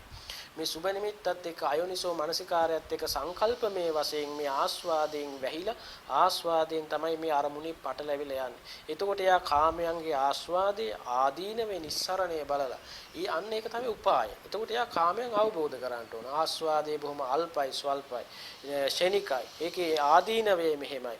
මේ විදිහට බලලා ආදීනව කල්පනා කරලා ඒ බලනකොට අර එහි තියෙන භයානක පැත්ත ආදීනව සිහිපත් කරලා තේරුම් ගන්නකොට කාමච්ඡන්දේ හඳුනාගත්තාම කාමච්ඡන්දේ වැඩෙන එක නතර වෙනවා. කාමච්ඡන්දේ දියුණු වෙන එක නතර වෙලා අර ආදීනව මතක් සිහිපත් කරගත්තාම කාමච්ඡන්දයෙන් හිත මුදවගෙන නිස්සරණයටපත් වෙලා අන්න භාවනා ආරමුණට හිත ගේනවා. අන්න ඒ විදිහට කාමච්ඡන්දයෙන් හිත ගලව ගන්න, වෙන් කරගන්න, මුදව ගන්න යෝගාවචරය දක්ෂ වෙන්න ඕනේ. එයා එහෙම දක්ෂ නොවුනොත් එයාට මේ හිත වඩන්න බෑ, හිත දියුණු කරන්න බෑ, හිත අවබෝධ කරගන්න බෑ. අර සතිය දියුණු කරගෙන සති භාවනා මාර්ග ප්‍රතිපදාව වලට පවා යන්න බෑ යාට. එයාගේ භාවනාව එතන නතර වෙනවා. අර විදිහට හොඳට තේරුම් ගන්න අවබෝධ කරගත්ත කෙනෙකුට තමයි කාමච්ඡන්දයෙන් හිත සුද්ධ කරගෙන, පිරිසුදු කරගෙන මේ චිත්ත පාරිශුද්ධිය ගොඩනගා ගන්න පුළුවන් වෙන්නේ. ඊළඟට තමයි ව්‍යාපාදේ. ව්‍යාපාදේ එනකොටම ඒ කාමච්ඡන්දේ අනිත් පැත්ත තමයි ව්‍යාපාදේ. අර එකම කාසිය දෙපැත්ත වගේ. එතකොට ව්‍යාපාදේ එනකොට අනිෂ්ඨකාන්ත අනපමනාප අරමුණු වෙන රූප ශබ්ද ගන්ධ රස ස්පර්ශ එනකොට ඒක ප්‍රතික්ෂේප කරනවා, තල්ලු කරනවා, ඉවත් කරන්න බලනවා. ඒකත් එක්ක ගැටෙන්න යනවා. ඒකත් මනසේ ඇති කරන සංකල්පමේ වශයෙන් ඇති වෙන දෙයක්. එතකොට මෙන්න මේ මනෝභාවයන් හඳුනා ගන්න පුළුවන් වෙන්නේ සිහියෙන් ඉන්න කෙනෙකුටම විතරයි. එතකොට සිහිය නැති කෙනෙකුට මේ මොකවත් මෙතන කරන්න බෑ. භාවනා මාර්ගයේ දශමයක්වත් ඉස්සරහට යන්න බෑ සිහිය නැති කෙනෙකුට. සිහිය උපදව ගත්ත කෙනාට තමයි භාවනාව තියෙන්නේ. උපට්ඨිත සතිස්සායම් භික්කවේ ධම්මෝ නායන් ධම්මෝ මුට්ටස්සති. සිහිය උපදව ගත්ත කෙනාටයි මේ ධම. සිහිය නැති කෙනාට සිහිසුන් කෙනාට නෙවෙයි. සිහිය නැති කෙනාට නෙවෙයි. එතකොට ව්‍යාපාදයක් හට ගන්නකොට ව්‍යාපාදය ආවේ කොහොමද? පටිඝ නිමිත්තත් අයෝනිසෝ මනසිකාරයත් එස. එතකොට මෙතන යෝනිසෝ මනසිකාරය දෙන්නේ කොහොමද? අන්න ඒ විදිහට යා ඒකේ මිදෙන උපාය තේරුම් කරගෙන ඒ මානසිකාරය කළ ව්‍යාපාදයෙන් හිත මුදවගෙන භාවනා අරමුණට හිත යොමු කරගන්න පුළුවන් වෙනවා. එතකොට තීන මිද්දේ එනවා. උද්දච්චය එනවා. එතකොට විචිකිච්ඡා එනවා. පසුතැවීම ඇති වෙනවා. මේ නීවරණ ධර්මයන් හට ගන්නකොට හඳුනා ගන්න යා දක්ෂ වෙන්න ඕන. ඒ නීවරණයන්ගේ ආදීනවේ සිහි කරලා ඒකෙන් මිදෙන හැටි මිදෙන උපායක් දැනගෙන ඒව තේරුම් අරගෙන එයාට භාවනා අරමුණට නීවරණ වලින් හිත වෙන් කරගෙන මුදවගෙන බේරගෙන භාවනා අරමුණට හිත යොමු කරගන්න එයා දක්ෂ වෙන්න ඕන. අන්න එහෙම වුණොත් තමයි එයාට මේ නීවරණ ජයගෙන චිත්ත ඒකාග්‍රතාවයක් චිත්ත සමාධියක් ගොඩනගා ගන්න භාවනා කරන යෝගාවචරය සමර්ථ වෙන්නේ. එහෙම නොවුනොත් නීවරණ හඳුනා ගන්නට බැරි වුණොත් අපි සම්පූර්ණ නීවරණ වලට ග්‍රහණය වෙලා යනවා අපි දන්නෙත් නෑ. සිත පරිහානියටපත් වෙනවා. අකුසල් සිතේ වැඩෙනවා. අකුසල් වැඩිලා අපි සම්පූර්ණ නොමගට යනවා. ඒ නිසා භාවනා කරන යෝගාවචරයේ අනිවාර්යයෙන්ම මනසේ තියෙන නීවරණ අත්දැකීමෙන් දැනගන්න ඕන. මේ තමන්ගේ හිතේ උපදින කාමච්ඡන්දේ මේකයි කියලා සිහියෙන් දකින්න ඕන. අර පොතේ ගන්නන ක්‍රමයට නෙවෙයි. පොතේ තියෙන එක කටපාඩම් කරලා දැන ගැනීම නෙවෙයි. තමන්ගේ අත්දැකීමෙන් කාමච්ඡන්දේ තේරුම් ගන්න ඕන. ව්‍යාපාදේ තරහව තමන්ට ගොඩනගෙන හැටි තමන් තුලින්ම තේරුම් ගන්න ඕන. භාවනා කරනකොට තීන මිද්දේට උද්දච්චයටපත් වෙන හැටි තමන්ම තේරුම් ගන්න ඕන. ඒ තමන්ගේ මනස තුලින් තමන් දැක ගන්න ඕන. අන්න එහෙම දැකගත්තට පස්සේ තමයි අපිට ඒ මනසින් ඒ අකුසල මනෝභාවය මනසින් ඉවත් කරගෙන සිත සුද්ධ කරගෙන පිරිසිදු කරගෙන භාවනා කමඨාන ඉස්සරහට කරගෙන සාර්ථකව කරගෙන යන්න පුළුවන්කම ලැබෙනවා. ස්වාමීන් වහන්සේ ආනාපානසති කර්මස්ථානයේ නැවත නැවත වඩනකොට සද්ධා විරිය සති සමාධි ප්‍රඥා ඉන්දිය ධර්ම වඩන්නේ කොහොමද? දැන් අපි ඉස්සෙල්ලා කතා කරේ නීවරණ ධර්මයන් මනස වහගන්න හැටි. මේ භාවනා කරන යෝගාවචරයාගේ මනස විවිධාකාර ස්වරූපයෙන් නීවරණ ධර්මයන් ඇවිල්ලා වහගෙන මේ භාවනා මාර්ගයේ සම්පූර්ණ නොමගට හරවන ක්‍රමවේදය තමයි මේ නීවරණ ධර්මයේ සතුරු පස් දෙනෙක් වගේ ඇවිල්ලා තමන්ගේ භාවනාව විනාශ කරන විදිය අපි කලින් දැනගත්තා. ඒකෙන් හිත සුද්ධ කරගෙන බේරගන්න හැටි අපි ඒ දැනුම තිබෙන්න ඕන බව අපි කතා කරා. දැන් ඊළඟට අපි භාවනා කර්මස්ථානයේ වඩනකොට ඇත්තටම භාවනා කමඨහන වැඩිම තුලින් අපි වඩන්නේ ඉන්ද්‍රිය ධර්මයන්. අපට ඕනේ මේ භාවනා කමඨහනක් වඩන්නේ වෙන කිසිම දෙයකට නෙවෙයි. සද්ධා, විරිය, සති, සමාධි, ප්‍රඥා. මෙන්න මෙහෙම ඉන්ද්‍රිය පහක් තියෙනවා. මේ ඉන්ද්‍රිය පහ උද්දීපනය කරන එක, මතු කරගන්න එක, අවදි කරගන්න එක තමයි ඇත්තටම භාවනා කමඨහනකින් කරන්නේ. එතකොට භාවනා කමඨහනකින් කරන්නේ මේ ඉන්ද්‍රිය ධර්ම අවදි කරනවා. මේ ඉන්ද්‍රිය ධර්ම සක්‍රිය කරනවා. ඉන්ද්‍රිය ධර්ම මතු කරගන්න එක තමයි, දියුණු කරගන්න එක තමයි ඒ සඳහා කරන චිත්තඅභ්‍යාසයක් තමයි භාවනාව කියන්නේ. ඒ සඳහා කරන උපායක්. එතකොට ඉන්ද්‍රිය ධර්මයන් ද අපි හිතමු සති ඉන්ද්‍රිය. සති ඉන්ද්‍රිය අවදි කර ගැනීම සඳහා, දියුණු කර ගැනීම සඳහා යම්කිසි මානසික චිත්තඅභ්‍යාසයක යෙදෙනවා නම් ඒක භාවනා කමඨහන කියනවා. එතකොට සතිය අවදි කරගන්න යම්කිසි චිත්තඅභ්‍යාසයක්, යම්කිසි උපායක් අපි යොදනවා නම් අන්නේ උපායට කියනවා කර්මස්ථානය කියලා. එතකොට අපි බලාපොරොත්තු වෙන්නේ ඇත්තටම ආනාපාන සති භාවනාවක් වගේ කරනකොට මේ උස්ම රැල්ලත් එක්ක ඔට්ටු වෙන එකක්වත්, උස්ම රැල්ල ඉහළ පහළ යන ව්‍යායාමයක්වත් එහෙම දෙයක් නෙවෙයි. මේ උස්ම රැල්ල කියලා කියන්නේ මේ භාවනා නිමිත්තක් පමණයි. භාව අරමුණක් විතර අපට උස්ම රැල්ල ඉහළ පහළ යවන්න පුරුදු වෙන එකක් නෙවෙයි මෙතන කරන්නේ, ව්‍යායාමයක් නෙවෙයි. ඒක નિરાයාසයෙන් වෙනවා. ඒ નિરાයාසයෙන් වෙන අරමුණ සිහිපත් කරගෙන හිත පිහිටවල සතීන්ද්‍රිය අවදි කරන එක තමයි අපි කරන්නේ. එතකොට අපේ ඉලක්කය තියෙන්නේ මේ සතීන්ද්‍රිය අවදි කරගන්න. මේ චිත්තඅභ්‍යාසය තුළින් ඒ මානසිකව ඒ උපාය තුලින් අපි කමඨහන තුලින් අපි බලාපොරොත්තු වෙන දේ තමයි සතීන්ද්‍රිය අවදි කරගන්න, නූපන් සතිය උපදව ගන්න, උපන් සතිය දියුණු කරගන්න, සතීන්ද්‍රිය අවදි කරගෙන දියුණු කරගන්න එක තමයි අපි මේකෙන් විශේෂයෙන් අපි බලාපොරොත්තු වෙන දේ. එතකොට භාවනාවකදී අපි ඉස්සෙල්ලාම දැන් අපි හිතමු කෙනෙකුට භාවනාවට අවධානයක් යොමු වෙන්නේ කැමැත්තක් උපදින්නේම ශ්‍රද්ධාව නිසා. ඒ ශ්‍රද්ධාව භාවනාව පිළිබඳ දැනගෙන භාවනාවේ ආනිසංස දැනගෙන ඒ භාවනා කිරීමෙන් ඇතිවෙන කායික මානසික සුවතාවයේ නිරෝගී භාවය අවබෝධ කරගෙන ඒ කුසලයේ වටිනාකම තේරුම් අරගෙන එහෙම අවබෝධ තේරුම් ගත්ත කෙනෙකුට භාවනාව දියුණු කරගන්න ඕන කියලා කැමැත්තක් ඇති වෙනවා කුසල ඡන්දයක් ඇති වෙනවා එතකොට ශ්‍රද්ධාවක් ඇති වෙනවා අන්න එතකොට ඒ ශ්‍රද්ධාව වර්ධනය වෙනවා. එතකොට මේ සද්ධා ඉන්ද්‍රිය කියන එක එතනට යෙදෙනවා. ඒ ශ්‍රද්ධාව නොතිබෙච්ච කිසිම කෙනෙකුට භාවනා කරන්න බෑ. සද්ධා මූලකා සබ්බේපි කුසලා ධම්ම. ශ්‍රද්ධාව මුල් කරගෙන තමයි මේ ශාසනයේ දන් දෙන්නේ, සිල් රකින්නේ, භාවනා කරන්නේ සියලුම පින්කම් වලට, සියලුම දේවල් වලට ශ්‍රද්ධාව මුල් වෙනවා. එතකොට ශ්‍රද්ධාව නිසා තමයි කෙනෙක් භාවනා කරන්නේ. ශ්‍රද්ධාව නැති කිසිම කෙනෙකුට භාවනා කරන්න බෑ. එතකොට සද්ධා ඉන්ද්‍රිය එතන වැඩෙනවා භාවනා කරනකොට. සද්ධා ඉන්ද්‍රියත් එක්ක අපි සති ඉන්ද්‍රිය. දැන් අපි ඉස්සෙල්ලා සිහිය සිහිපත් කළා. දැන් සිහිය නැතුව භාවනාවේ දශමයක්වත් දිනු කරන්න බෑ කියලා කිව්වා. එතකොට සිහිය කියන එක අපි කතා කළා. එතකොට සතිමත් වීමම තමයි භාවනාවේදී සිද්ධ වෙන්නේ. අර භාවනා කර්මස්ථානයේදී ආරම්භයේදීම සතිමත් භාවය තමයි හුරු කරන්නේ. ආනාපාන සතිය හුරු කරන්නේ. එතකොට සතිය නිතර නිරන්තරයෙන් සතිය නැවත නැවතත් සතිමත් වෙනකොට එයාට වෙන්නේ මොකද්ද? සති ඉන්ද්‍රිය අවදි වෙනවා. සති ඉන්ද්‍රිය සක්‍රිය වෙනවා. සති ඉන්ද්‍රිය අවදි වෙන්න ගන්නවා. එතකොට සතිය වර්ධනය වෙනකොට ඒ සතිය ඉන්ද්‍රියක් හැටියට, බලයක් හැටියට, බොජ්ජංග හැටියට, මාර්ගාංග හැටියට ඒ සතිය වැඩෙන්න ගන්නවා. එතකොට සතිය දියුණු කරන්න පුළුවන් දෙයක්. එතකොට භාවනාවේදී යන්න සතිය නැමැති ඉන්ද්‍රිය දියුණු කිරීමක් තමයි සිද්ධ කරන්නේ. ඊට පස්සේ වීරිය, ඒ සතිය උපදව ගන්න නිකම් කරන්න බෑ. ඉබේ උපදින්නේ නැහැ. ඒකට යම්කිසි කායික මානසික කැපකිරීමක් කරන්න ඕන. වීරියක් ඇති කර ගන්න වෙනවා. එතකොට විරිය ඉන්ද්‍රිය කියන එක වර්ධනය වෙන්න ගන්නවා. එතකොට බලන්න භාවනා කමඨානක් වඩනකොට සද්ධාව ඒ තුල වැඩෙනවා. සතිය වැඩෙනවා. ඒ වගේම වීරිය වැඩෙනවා. ඒ සතියත් වීරියත් එක කටයුතු කරනකොට චිත්ත ඒකාග්‍රතාවය වැඩෙනවා. චිත්ත සමාධිය වැඩෙනවා. ඉතින් චිත්ත සමාධියෙන් ඉන්නකොට සමාහිතෝ යත් වික්කවේ යතහ භූතං පජානාති. සමාහිත කෙනෙකුට මේ හිතේ ස්වභාවය පේන්න ගන්නවා.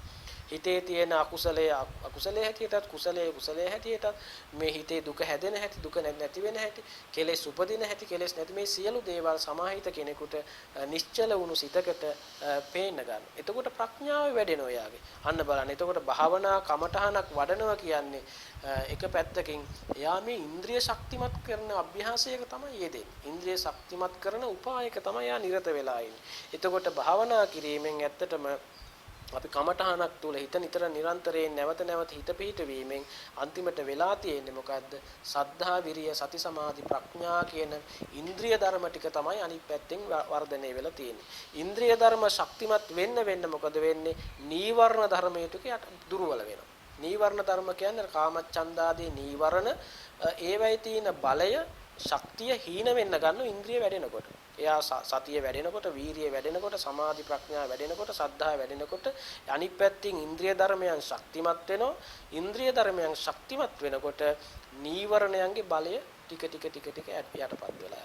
එතකොට එයාට ගොඩ නැගෙන්නේ අර ඉන්ද්‍රිය බලය, සද්ධා බලය, සති බලය, වීරිය බලය, සමාධිය, ප්‍රඥාව මේවෙන් තමයි යා ශක්තිමත් වෙනවා. ආධ්‍යාත්මික ශක්තිමත් වෙනවා. ආධ්‍යාත්මික දියුණු වෙනවා. ඉන්ද්‍රිය ධර්ම දියුණු භාවයටපත් වුනහම අර ගැඹුරු ධර්මයේ චතුරාර්ය සත්‍ය ධර්මයේ එතකොට පටිච්චසමුප්පාදය, හේතුඵල ධර්මතාවයේ, ස්කන්ධ ධාතු ආයතන, සූවිසි ප්‍රත්‍ය මේව පිළිබඳව අර ධර්මයේ පිළිබඳව හොඳට චින්තනය කරන්න පුළුවන් විනිවිද යන ඥාන ශක්තියක් එයාට උපදිනවා. මොකද එයාගේ භාවනාව තුළින් ඉන්ද්‍රිය ශක්තිමත් වෙච්ච නිසා, ඉන්ද්‍රිය දියුණු වුණ නිසා. එතකොට සත්‍ය අවබෝධ කරන්න එයාට පුළුවන්කම තියෙන ලෝකෝත්තර දර්ශනයකට පවා එයාට යන්න හේතුවක් වෙනවා. අර විදියට අර සම්මත ක්‍රමයේ විදියට සතිවත් භාවය ඇති කරගෙන මානසික යම්කිසි සංසිඳීමක් ගොඩනගාගත්ත කෙනෙකුට, සතිමත් භාවය ගොඩනගාගත්ත කෙනෙකුට ඉන්ද්‍රිය ධර්මයන් දියුණු කරගත්ත කෙනෙකුට අන්න යාට පුළුවන්කම තියෙන ලෝකෝත්තර නුවණක් පවා හිත ගොඩනගා ගන්න ඇත නැත අන්ත දෙකකින් මිදලා සාපේක්ෂතාවයෙන් මිදලා ශුන්‍යතා දර්ශනය පසක් කරගෙන ලෝකෝත්තර නුවණකට පවා යාට හිත ගොඩනගා ගන්න පුළුවන්කම ලැබෙන්නේ අර ඉන්ද්‍රිය ධර්ම ශක්තිමත් කිරීමත් එක්ක. එතකොට ඉන්ද්‍රිය ධර්ම ශක්තිමත් කරන අර භාවනා කමඨාන නැවත නැවතත් භාවිත බහුලීකృత කරනකොට කරනකොට ඉන්ද්‍රිය ධර්ම තමයි අන්තිමට වැඩිලා තියෙන්නේ. ඉන්ද්‍රිය ධර්ම වැඩෙනකොට Tamanට ඒක තේරෙන්න ගන්න. කොහොමද තේරෙන්නේ? Tamanට කායික සුවතාවයක් ඇති වෙනවා. මානසිකව පුදුමාකාර සමබරතාවයක් ඇති වෙනවා. සැහැල්ලුවක් ඇති වෙනවා. පුදුමාකාර ප්‍රීතියක් දැනෙන්න ගන්නවා. හිත සැහැල්ලු වෙනවා. ගත සැහැල්ලු වෙනවා. පුදුමාකාර නිරාමිස සුවයක් හිතට දැනෙනවා. ගතට දැනෙනවා. පුදුම ශක්තියක් හයියක් ඇති වෙනවා. පුදුම ආත්ම විශ්වාසයක් ඇති වෙනවා. ඒ භාවනාවෙන් ලැබෙන ආධ්‍යාත්මික සුවයත් එක්ක බුදුරජාණන් වහන්සේට ලොකු පැහැදීමක් ඇති වෙනවා. ධර්ම රත්නයේ කෙරෙහි ලොකු පැහැදීමක් ඇති වෙනවා. සංඝ රත්නයේ කෙරෙහි ලොකු පැහැදීමක් ඇති වෙනවා. මේ ධර්ම මාර්ගයේ පිළිබඳව හොඳ විශ්වාසයක් ගොඩනගෙනවා. කුසල ඡන්දේ වර්ධනය වෙනවා. බොහොම හිත ශක්තිමත් වෙනවා. අකම්පිත භාවයටපත් වෙනවා. ඒ වගේ මානසික වශයෙන් ආධ්‍යාත්මික වශයෙන් එයාට ලොකු දියුණුවක් ඇති කරගන්න පුළුවන්කම තියෙන භාවනා කමටහන වැඩිමත් එක්ක සහ අර ඉන්ද්‍රිය ධර්ම ශක්තිමත් වෙන එක. එතකොට එයා කෙලෙස් ධර්මයන් එයාගේ හීන භාවයටපත් වෙනවා. අර කාමච්ඡන්දයන්ගේ සැර අඩු වෙනවා. ව්‍යාපාදයන්ගේ තියෙන බලවත් භාවය අඩු වෙලා සංසිඳීමටපත් වෙනවා. එතකොට කෙලෙස් ධර්ම නීවරණ ධර්ම සංසිඳිලා ශාන්ත නිවුණු සැනසුණු හිතක් ඒ කිනාට සැපවත් හිතක් ගොඩ නැගෙනවා. ওই භාවනා කර්මස්ථාන වැඩුවාම. ඉතින් ditta ධම්ම වශයෙන් කායික මානසික සුවතාවයක් නිරෝගී භාවයක් ආධ්‍යාත්මික සුවයක් වින්දනය කරන්න කැමති හැම කෙනා විසින්ම මේ සමත විපස්සනා භාවනා කර්මස්ථාන වැඩි යුතුයි කියන එකයි අපි සිහිපත් කරන්න තියෙන්නේ. ආනාපාන සති භාවනා වඩන වැරදි ක්‍රම අත්හැරලා බුද්ධ දේශනාවන නිවැරදි ක්‍රමයේ කොහොමද ස්වාමීන් වහන්සේ තේරුම් ගන්නේ? ඒ වගේම ප්‍රශ්නයක් මේ ආනාපාන සති භාවනාව කරන වැරදි ක්‍රම එයක් තියෙනවද ලෝකේ? එහෙම නැත් ඒ වගේම බුද්ධ දේශනාවට අනුවමද අපි මේ භාවනාව සිද්ධ කරන්නේ? මෙහෙම ප්‍රශ්නයක් අහලා තියෙනවා. ඒක ඉතාම වැදගත් ප්‍රශ්නයක්. ඇත්තටම ආනාපාන සතිය වඩන වැරදි ක්‍රමති උගන්නල දේවලුත් තැනුත් තියෙන. ඒ කියන්නේ ආනාපාන සති භාවනාව වැරදි විදියට වඩන ක්‍රම. ඒ කියන්නේ අපි හිතමු මෙහෙම ක්‍රමයක් කියලා. අපි හිතමු එයා ආනාපාන සතිය භාවනාව වඩනකොට හිතාමතාම ආස්වාස ප්‍රස්වාස ගන්න. ආයාස කරව ගන්නවා. එතකොට හිතාමතා උස්ම ඉහළට ගන්නකොට හිතාමතා උස්ම පහළට යනකොට ඒක බුදුරජාන් වහන්සේ දේශනා කරපු ආනාපාන සතිය නෙවෙයි. ඒක ප්‍රාණයාම වගේ භාවනා ක්‍රමයක්. එතකොට ඒක බුද්ධ දේශනාවේ භාවනා ක්‍රමයක් නෙවෙයි. එතකොට එයා කරන්නේ ව්‍යායාමයක්, යෝග ක්‍රමයක් වගේ. එතකොට ඒ තුලින් සතියක් ගොඩනගා ගන්න බෑ. ඒක කරන ව්‍යායාමයක් වගේ දෙයක්. ඒ වගේම ආනාපාන සතියේ භාවනාව කරනකොට සමහර උදවිය මේ හුස්ම රැල්ලත් එක්ක තමන්ගේ හිතත් යවනවා. දැන් හුස්ම රැල්ල ඇතුළට ගන්නවා නම් ඇතුළට හුස්ම බෙහෙම බෙල්ල දෙකේ පල්ලෙහාට යනවා. ඒ වගේම බඩට යන ගම්ම හුස්ම රැල්ල යනවා. ඊට පස්සේ එහෙම ආයිමත් මෙහෙම උඩහට මෙහෙම හුස්ම රැල්ල මෙහෙම ගේනවා. මෙන්න මේ විදිහට හිත මෙහෙම යවනවා ඒගොල්ලෝ. එතකොට එහෙම යවන ක්‍රමයක් නෑ. එතන සතියක් ගොඩ නැගෙන්නේ නෑ. එහෙම උගන්වන්නේ නෑ බුදුරජාණන් වහන්සේ. ඒතකොට බුදුරජාණන් වහන්සේ උගන්වන්නේ එතකොට ආස්වාස කියන්නේ අලෝභ දෝස සම්මෝහ. සමහරු ගන්න ආස්වාස කියන්නේ මේ ලෝභ දේශ මොහ කොට යවන. ඉතින් එහෙම ක්‍රමවේද උගන්වලා නැහැ ධර්මයේ. ඒතකොට ධර්මයේ අපට උගන්වන්නේ මේ සිහිය පිහිටවන තැන ඉස්සෙල්ලාම උගන්වන්නේ මේ සතිය හුරු කරන විදිය. ඊට පස්සේ සති භාවනා ක්‍රමවේදය, ඊට පස්සේ සති භාවනා මාර්ග ප්‍රතිපදාවයි උගන්වන්නේ. ඉතින් මෙන්න මේ විදියට සිහියත් සති භාවනාවත් සති භාවනා ක්‍රමවේදය භාවනා මාර්ග ප්‍රතිපදාවත් කියන ක්‍රම තුනකට උගන්වනවා. එතකොට අපි ඉස්සෙල්ලාම සතිය හුරු කරන්න ඕනේ. බුදුරජාණන් වහන්සේ දේශනා ක්‍රමවේදයට යථා බුද්ධේන දේශිතා. බුදුරජාණන් වහන්සේ යම් විදියකට මේ දේශනාව අනුව භාවනා ඒ විදියට කරනවා නම් වලාකුලින් මිදුණු කුණසඳක් වගේ යාගේ ජීවිතය ආලෝකමත් වෙනවා කියලා ඒ ධර්මයේ සඳහන් වෙන්නේ. එතකොට ඒ බුද්ධ දේශනාව අනුව දැන් අපි මුලින් සඳහන් කළා මේ සිහිය කියන්නේ කුමක්ද? සිහිය පිහිටුවා ගන්න ඕනේ කොහේද? සතිය මේකයි අසතිය මේකයි කියලා උපමා වලින් පැහැදිලි කළා. ඉතින් මෙන්න මේ කරුණු කාරණා සලකා බැලීමෙන් එයාට මේ ආනාපානසති භාවනාව පිළිබඳ නිවැරදි ක්‍රමවේදය හඳුනා ගන්න පුළුවන්. එතකොට ඒ සඳහා තියෙන ওই සතිපට්ඨාන සූත්‍ර දේශනාවේ මූල කර්ම සතිපට්ඨාන සූත්‍ර දේශනාවේ කායගත සතිය භාවනා යටතේ භාවනා කර්මස්ථාන 14ක් උගන්වනවා.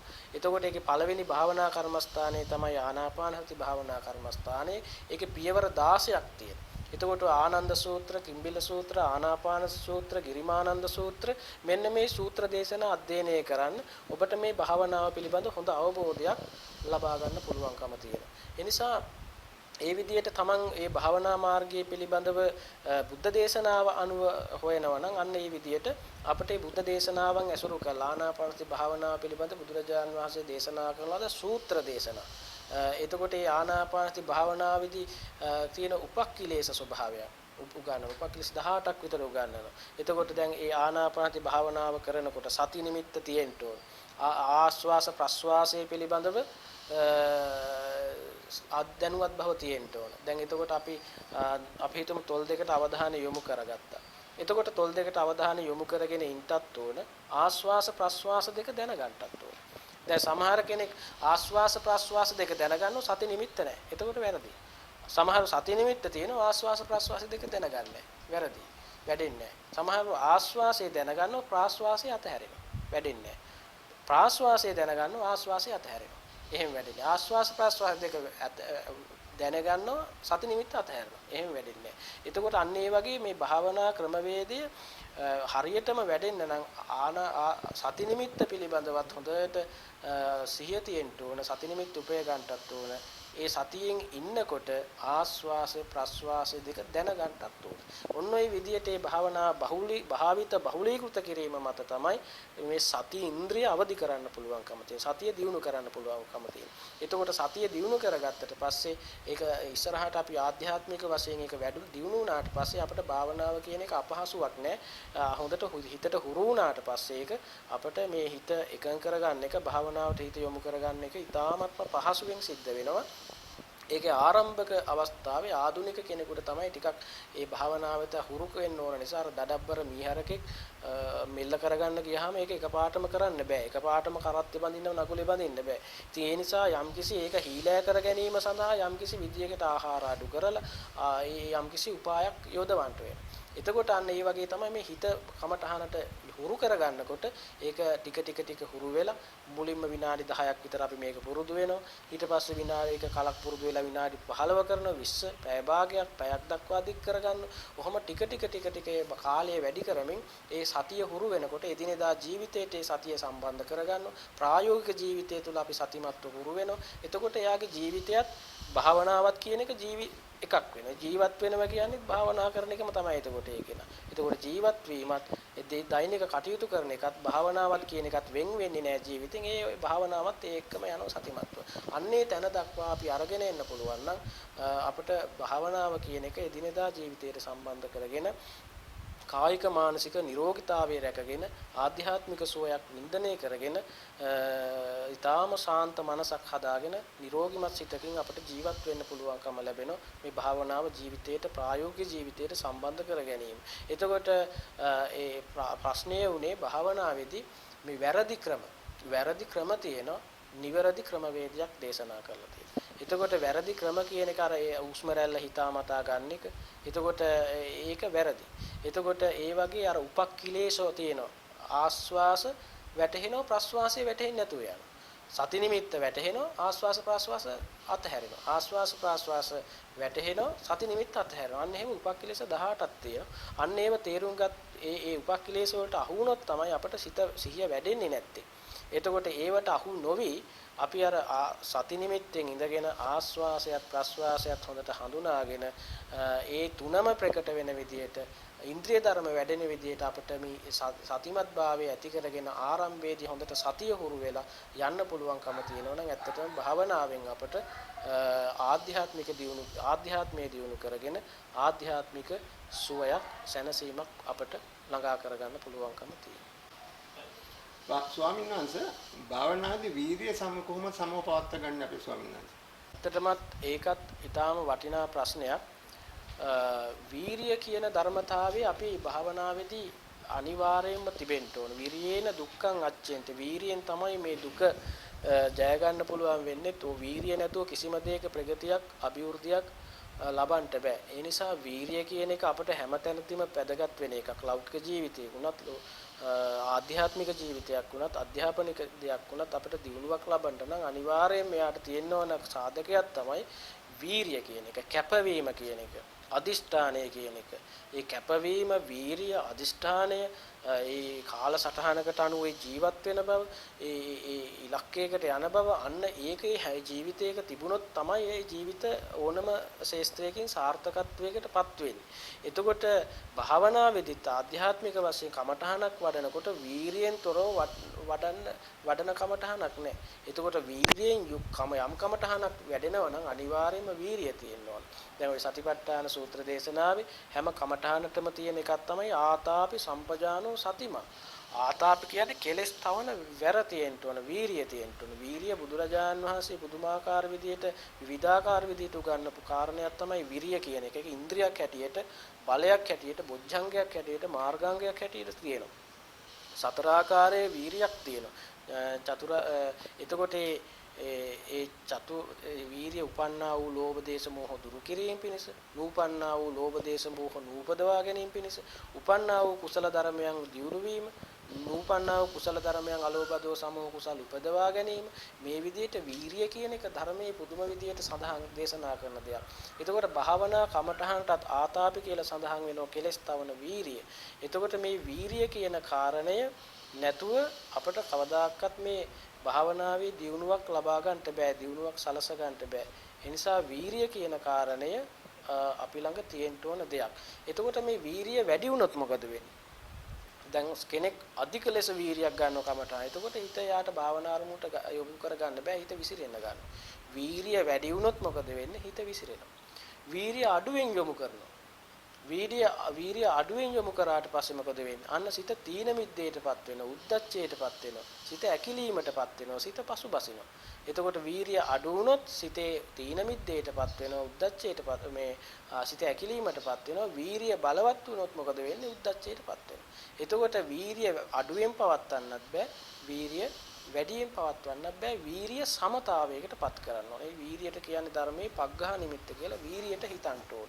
වීරිය දනවන විදියට කරන මානසිකාර්යය තමයි ওই පග්ඝහ නිමිත්ත කියලා කියන්නේ.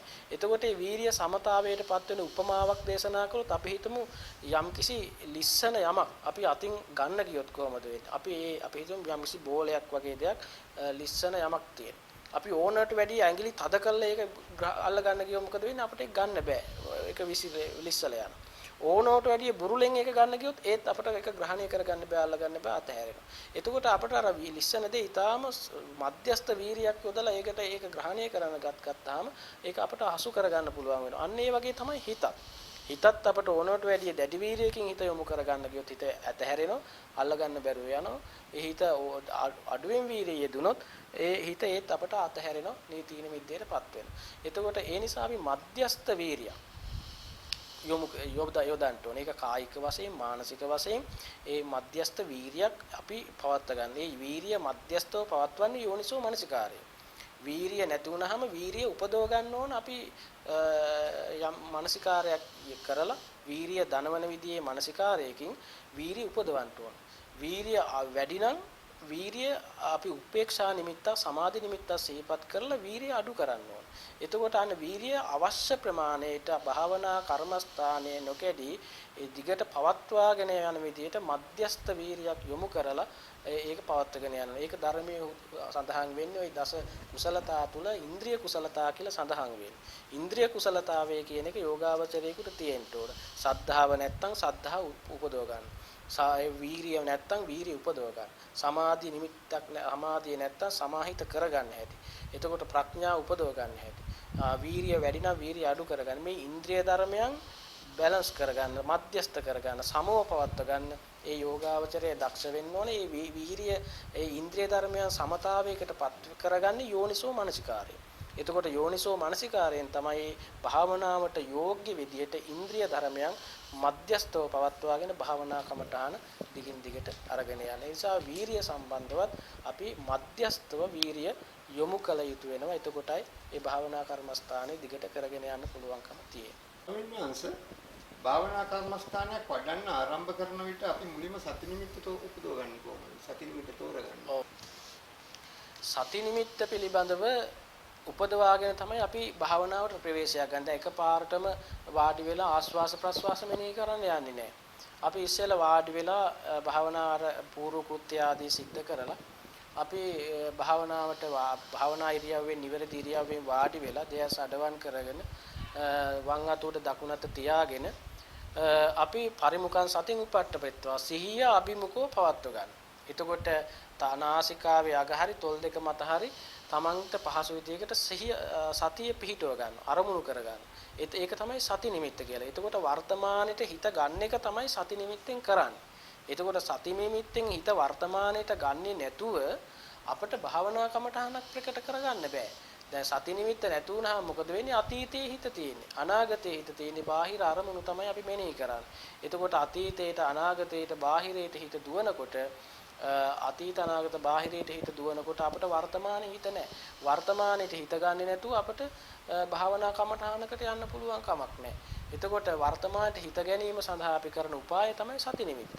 එතකොට සති නිමිත්ත උපයගෙන තමයි අපි භාවනාවට එන්නේ. එතකොට සතිය නැතුව අපිට භාවනා කර්මස්ථානයකට වඩන්න ප්‍රවේශයක් ගන්න බෑ. ඒ නිසා අපි ඉස්සෙල්ලාම භාවනා ඉරියව්ව හදාගත්තට පස්සේ සතිය තමයි සිහිය තමයි ඉස්සෙල්ලා ගොඩනගාගන්නේ. ඉතින් සිහිය සති නිමිත්ත හදාගත්තට පස්සේ අහිත වර්තමානට එන වර්තමානට සිත ආවට පස්සේ අපිට භාවනා කමඨහන නිරායාසයෙන් ප්‍රකටයි.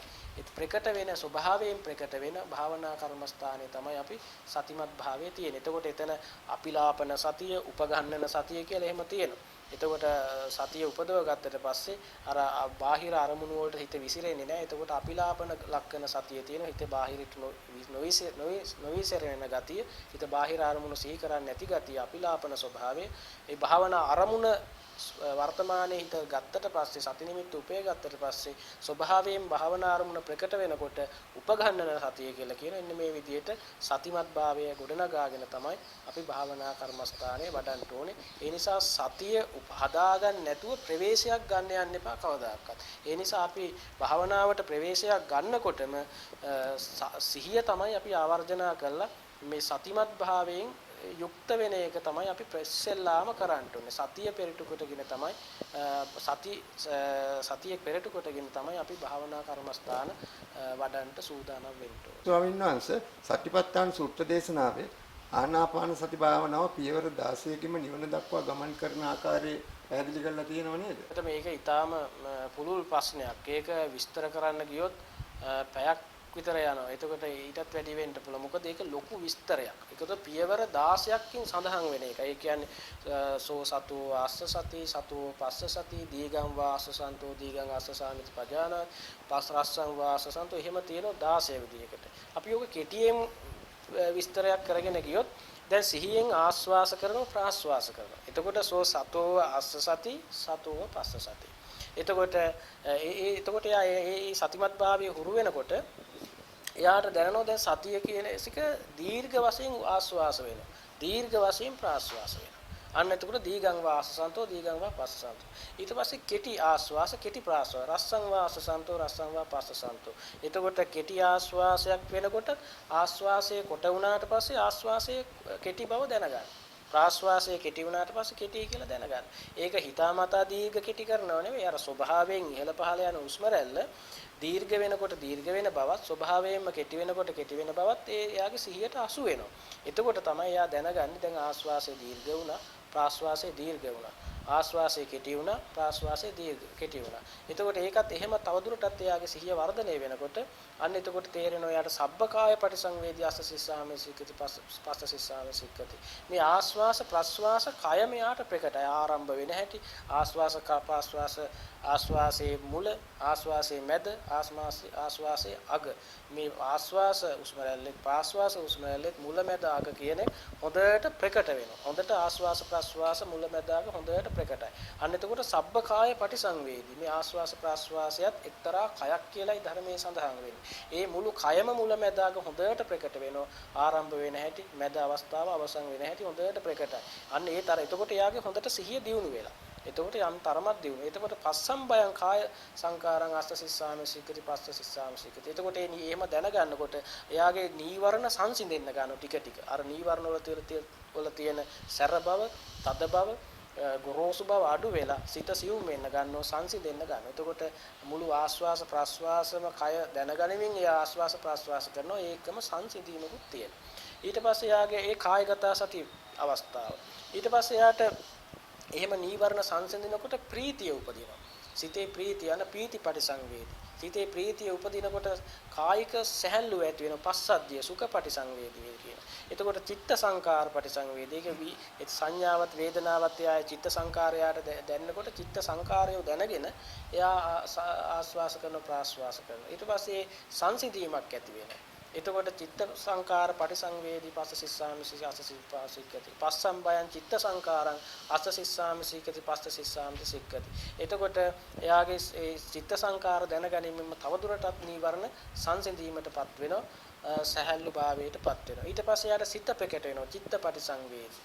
එතකොට අභිප්පමෝදයන් චිත්තං සිතේ ප්‍රබුද්ධ භාවයේ ප්‍රභාස්වර භාවය ඇති කරගෙන ඒ වගේම සමාධං චිත්තං සිත සමාහිත භාවයටපත් වෙනවා. විමෝචයන් සිත්තං සිත පංච නීවරණයන්ගේ සිත නිදහස් වෙනවා.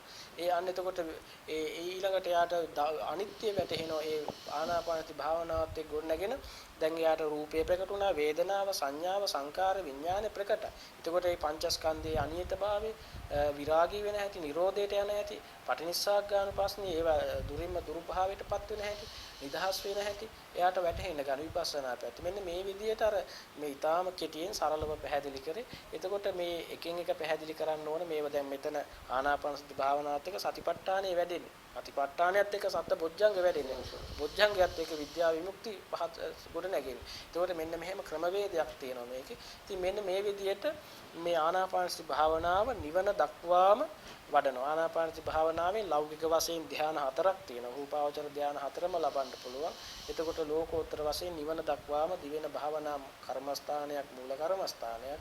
එතකොට මේ භාවනා කර්මස්ථාන මේ විදිහට 16 ආකාරයකට විස්තර වෙනවා. ඉතින් ඕක විස්තර වශයෙන් බලා ගන්න පුළුවන් සතිපට්ඨාන සූත්‍ර, ගිරිමානන්ද සූත්‍රය, කිම්බිල සූත්‍ර, ආනන්ද සූත්‍ර වගේ, ආනාපාන සති සූත්‍ර වගේ ඒ සූත්‍ර දේශනා අධ්‍යයනය කරාම ඇත්තටම ඒ පිළිබඳව අපට සවිස්තරව ඉගෙන ගන්න පුළුවන්කම තියෙනවා. ස්ථාන අනුව පරිකර්ම නිමිත්ත, උග්ඝහ නිමිත්ත, පටිභාග නිමිත්ත කියන අවස්ථා තුන පැහැදිලි කරන්න පුළුවන්. ඒකත් භාවනාවේ අර නිමිති තුනක්. එතකොට පරිකර්ම නිමිත්ත, උග්ඝහ නිමිත්ත, ඒ වගේම පටිභාග නිමිත්ත. පරිකර්ම නිමිත්ත කියන්නේ භාවනාවේ ආරම්භම අවස්ථාව. අපි හිතමු ආස්වාස ප්‍රස්වාස අපි සිහිය පිහිටුවාගෙන සති නිමිත්ත උපදවාගෙන ආස්වාස ප්‍රාස්වාස මෙනෙහි කරන අවස්ථාව මූලිකම අවස්ථාව, ආරම්භකම අවස්ථාව. ඒ අවස්ථාවට කියනවා පරිකර්ම කරනවා, මෙනෙහි කරනවා කියලා. එතකොට මේ පරිකර්ම අවස්ථාවේ පරිකර්ම නිමිත්තක භාවනා කමඨහනම තමයි ඒකෙන් සඳහන් වෙන්නේ, පරිකර්ම නිමිත්ත කියලා. එතකොට ඒක නැවත නැවතත් භාවිත බහුලීකృత කරනකොට ගොඩ නැගෙනව උග්ඝහ නිමිත්ත. උග්ඝහ නිමිත්ත කියලා කියන්නේ අර භාවනා අරමුණ හොඳට පැහැදිලිව ප්‍රකට වෙන අවස්ථාව. එතකොට අපි කියන මේ භාවනා කමඨහන හොඳට හිතට හසු වෙනවා. ඒ අවස්ථාවට කියනවා උග්ඝහ නිමිත්ත කියලා. ඊට පස්සේ ඒ මුලින්ම අපට අර ප්‍රකට වෙන අවස්ථාව සීකරණ එක පරිකර්ම අවස්ථාව. ඊට පස්සේ ඒක ටිකක් දියුණු වෙනකොට භාවනාව ටිකක් පිරිසිදුවට පැහැදිලිව පේන්න ගන්නවා. ඒ අරමුණ කමඨහන පිරිසුදු වෙනවා. අනේ අවස්ථාව උග්ඝහ නිමිත්ත කියලා කියනවා. මනසට ග්‍රහණය කරගත් අවස්ථාව, මනසට හසු කරගන්න පුළුවන් බව. ඊට පස්සේ පටිභාග නිමිත්ත වෙනකොට අර භාවනාව ගොඩාක් හොඳට ඉරහඳ වගේ ඒ භාවනා අවස්ථාව හොඳට ප්‍රකටයි Tamanට. ප්‍රභාස්වරව පේන්න ගන්න. ඒ අවස්ථාව උග්ඝහ නිමිත්ත කියලා කියනවා. ඒ නිමිති තුන තමයි ඇත්තටම කෙටියෙන් සඳහන් කළේ.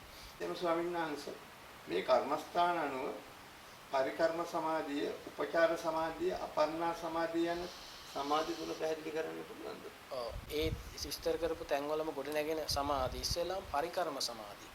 එතකොට මේ ධ්‍යාන මට්ටමට මෙහයින් තියෙන සමාධිය ඒ සමාධිය. ඒකට පරිකර්ම කියලා කියන්නේ අර ආරම්භයේදීම අපි කමඨහනත් එක්ක මෙනෙහි කරනකොට ඇති වෙන පරිකර්මයක් එක්ක ඇති වෙන සිතේ එකඟතාවය. ඒක ධ්‍යාන මට්ටමක් නෙවෙයි සමාධි මට්ටමක් ලොකු සමාධි මට්ටමක් නෙවෙයි. ඒ මානසිකාරයට එකතු වෙන සමාධිය. ඒ නිසා ආරම්භයේදී ගොඩ නැගෙන භාවනා කමඨහන මෙනෙහි කරගෙන කමඨහනත් එක්ක සිත එකතු කරගෙන ඉන්න පුළුවන් බව තමයි පරිකර්ම සමාධිය කියන්නේ. ඉතින් ඒ සමාධිය තමයි ටික ටික වර්ධනය වෙන්නේ. එතකොට ඒක ටිකක් වර්ධනය වෙලා යනකොට උපචාර මට්ටමට එනවා. උපචාර මට්ටමට කියලා කියන්නේ නීවරණ සම්පූර්ණයෙන් දුරු වෙලා නැහැ. නීවරණ දුරු වෙන්න ආසන්නව තියෙන උපචාර අවස්ථාව. ආසන්නයේ තියෙන. එතකොට නීවරණ හැබැයි යම්කිසි තරමකට සංසිඳිලා යටපත් වෙලා සංසිඳිලා ධ්‍යාන මට්ටමටපත් වෙලත් නැහැ. එතකොට ධ්‍යාන අර්පණා සමාධිය කියන්නේ ධ්‍යාන මට්ටම අර්පණා මට්ටමටපත් නොවි ඊට මෙහායින් නීවරණ සංසිඳීමත් එක්ක ධ්‍යානයේට ආසන්නයේ පවතින චිත්ත ඒකාග්‍රතාවයට කියන උපචාර සමාධි මට්ටම කියලා. ඊට පස්සේ ඒකත් තවදුරට වර්ධනය වෙනකොට සම්පූර්ණයෙන්ම නීවරණ යටපත් වෙනවා. නීවරණ යටපත් වෙලා විවිච්ඡ කාමේ විවිච්ඡ අකුසලේ ධම්මේ සවිතක්කං සවිචාරං විවේකජම් පීති සුඛං පඨමඥාන උපසම්පජ්ජ විහෙරති. ඒ කාමයන්ගෙන් වෙන් වෙලා අකුසලයන්ගෙන් වෙන් වෙලා විතක්ක විචාර සහිත ප්‍රීතිය සුඛේ සහිත චිත්‍ර ඒකාග්‍රතාවේ ධානාංග සහිත චිත්ත ඒකාග්‍රතාවේ ගොඩ නැගෙන. එතකොට මේ චිත්ත ඒකාග්‍රතාවේ ගොඩ නැගෙනකොට සම්පූර්ණයෙන්ම පංච නීවරණ යටපත් වෙලා. එතකොට පංච නීවරණ සම්පූර්ණයෙන් යටපත් වෙලා අර ධානාංගත් එක්ක ඇති වෙන ඒකාග්‍රතාවේ තමයි අර්පණා සමාධිය. එහෙම නැත්නම් ධ්‍යාන කියලා කියන්නේ රූපාවචර ධ්‍යාන මට්ටම.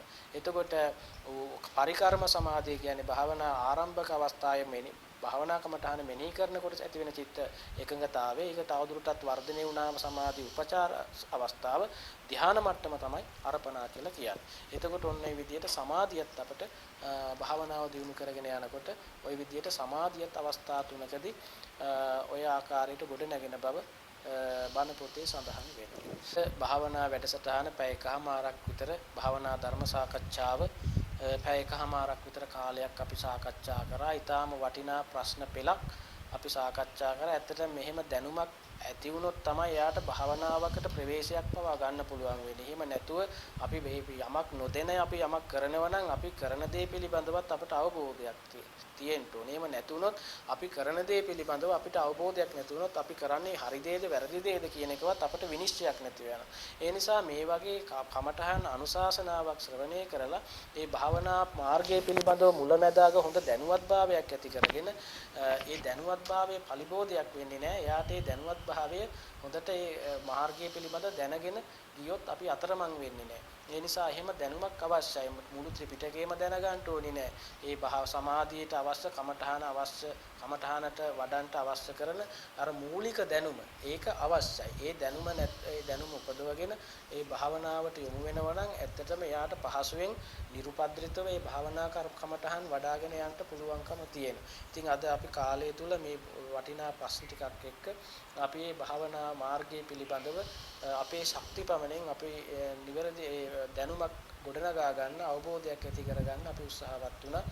ඉතින් මේ ජනිත කරගත්තු කුසල ශක්තිය අපට බොහෝ කලක් හිතසුව පිණිස පවතිනවා. ඉතින් අද භාවනා ධර්ම සාකච්ඡාවේ දායකත්වයේ පින්වත් නීතිඥ අපේ මහත්මයා දීප්ති මහත්මයා එතුමාත් එමෙතනියත් මේ වැඩසටහනේ දායකත්වය අරගෙන කටයුතු කරනවා. ඉතින් ඒ එතුමාට ඉතින් මේ වැඩසටහන ඉදිරියට ගෙනියන්නත් ප්‍රශ්න අහමින් ඒ වැඩසටහන ඉදිරියට ගෙනියන්න ධර්ම කරුණු මතු කරගන්න එතුමා ප්‍රශ්න අහමින් උත්සාහවත් වුණා. දායකත්වයේ දරුවා. ඉතින් එතුමාටත් මේ පවුලේ හැමදෙනාටමත් මේ කුසල ශක්තිය උතුම් ධර්මාවබෝධයේ පිණිසම උපකාර වෙන උතුම් කුසල ශක්තියක් බවට පත් වේවා කියලා අපි ආශිර්වාද කරනවා. ඒ වගේම භාවනා වැඩසටහනට සම්බන්ධ වුණ හැමදෙනාටමත් සාකච්ඡාවට සම්බන්ධ වුණ හැමදෙනාටමත් සියලු දෙවියන්ට සියලු මේගේ ඥාතීන්ටත් සියලු සත්වයන්ටත් මේ කුසල ශක්තිය දුක්ඛේ සමුදය නිරෝධේ මාර්ගය කියන උතුම් චතුරාර්ය සත්‍ය ධර්මයේ අවබෝධයේ පිණිසම මේ ධර්ම ශ්‍රවණය හේතු වාසනා වේවා කියලා අපි ආශිර්වාද කරමින් ප්‍රාර්ථනා කරනවා. සෑම දිනාටම තෙරුවන් සරණ වේවා කියලා ප්‍රාර්ථනා කරන අවසාන වශයෙන්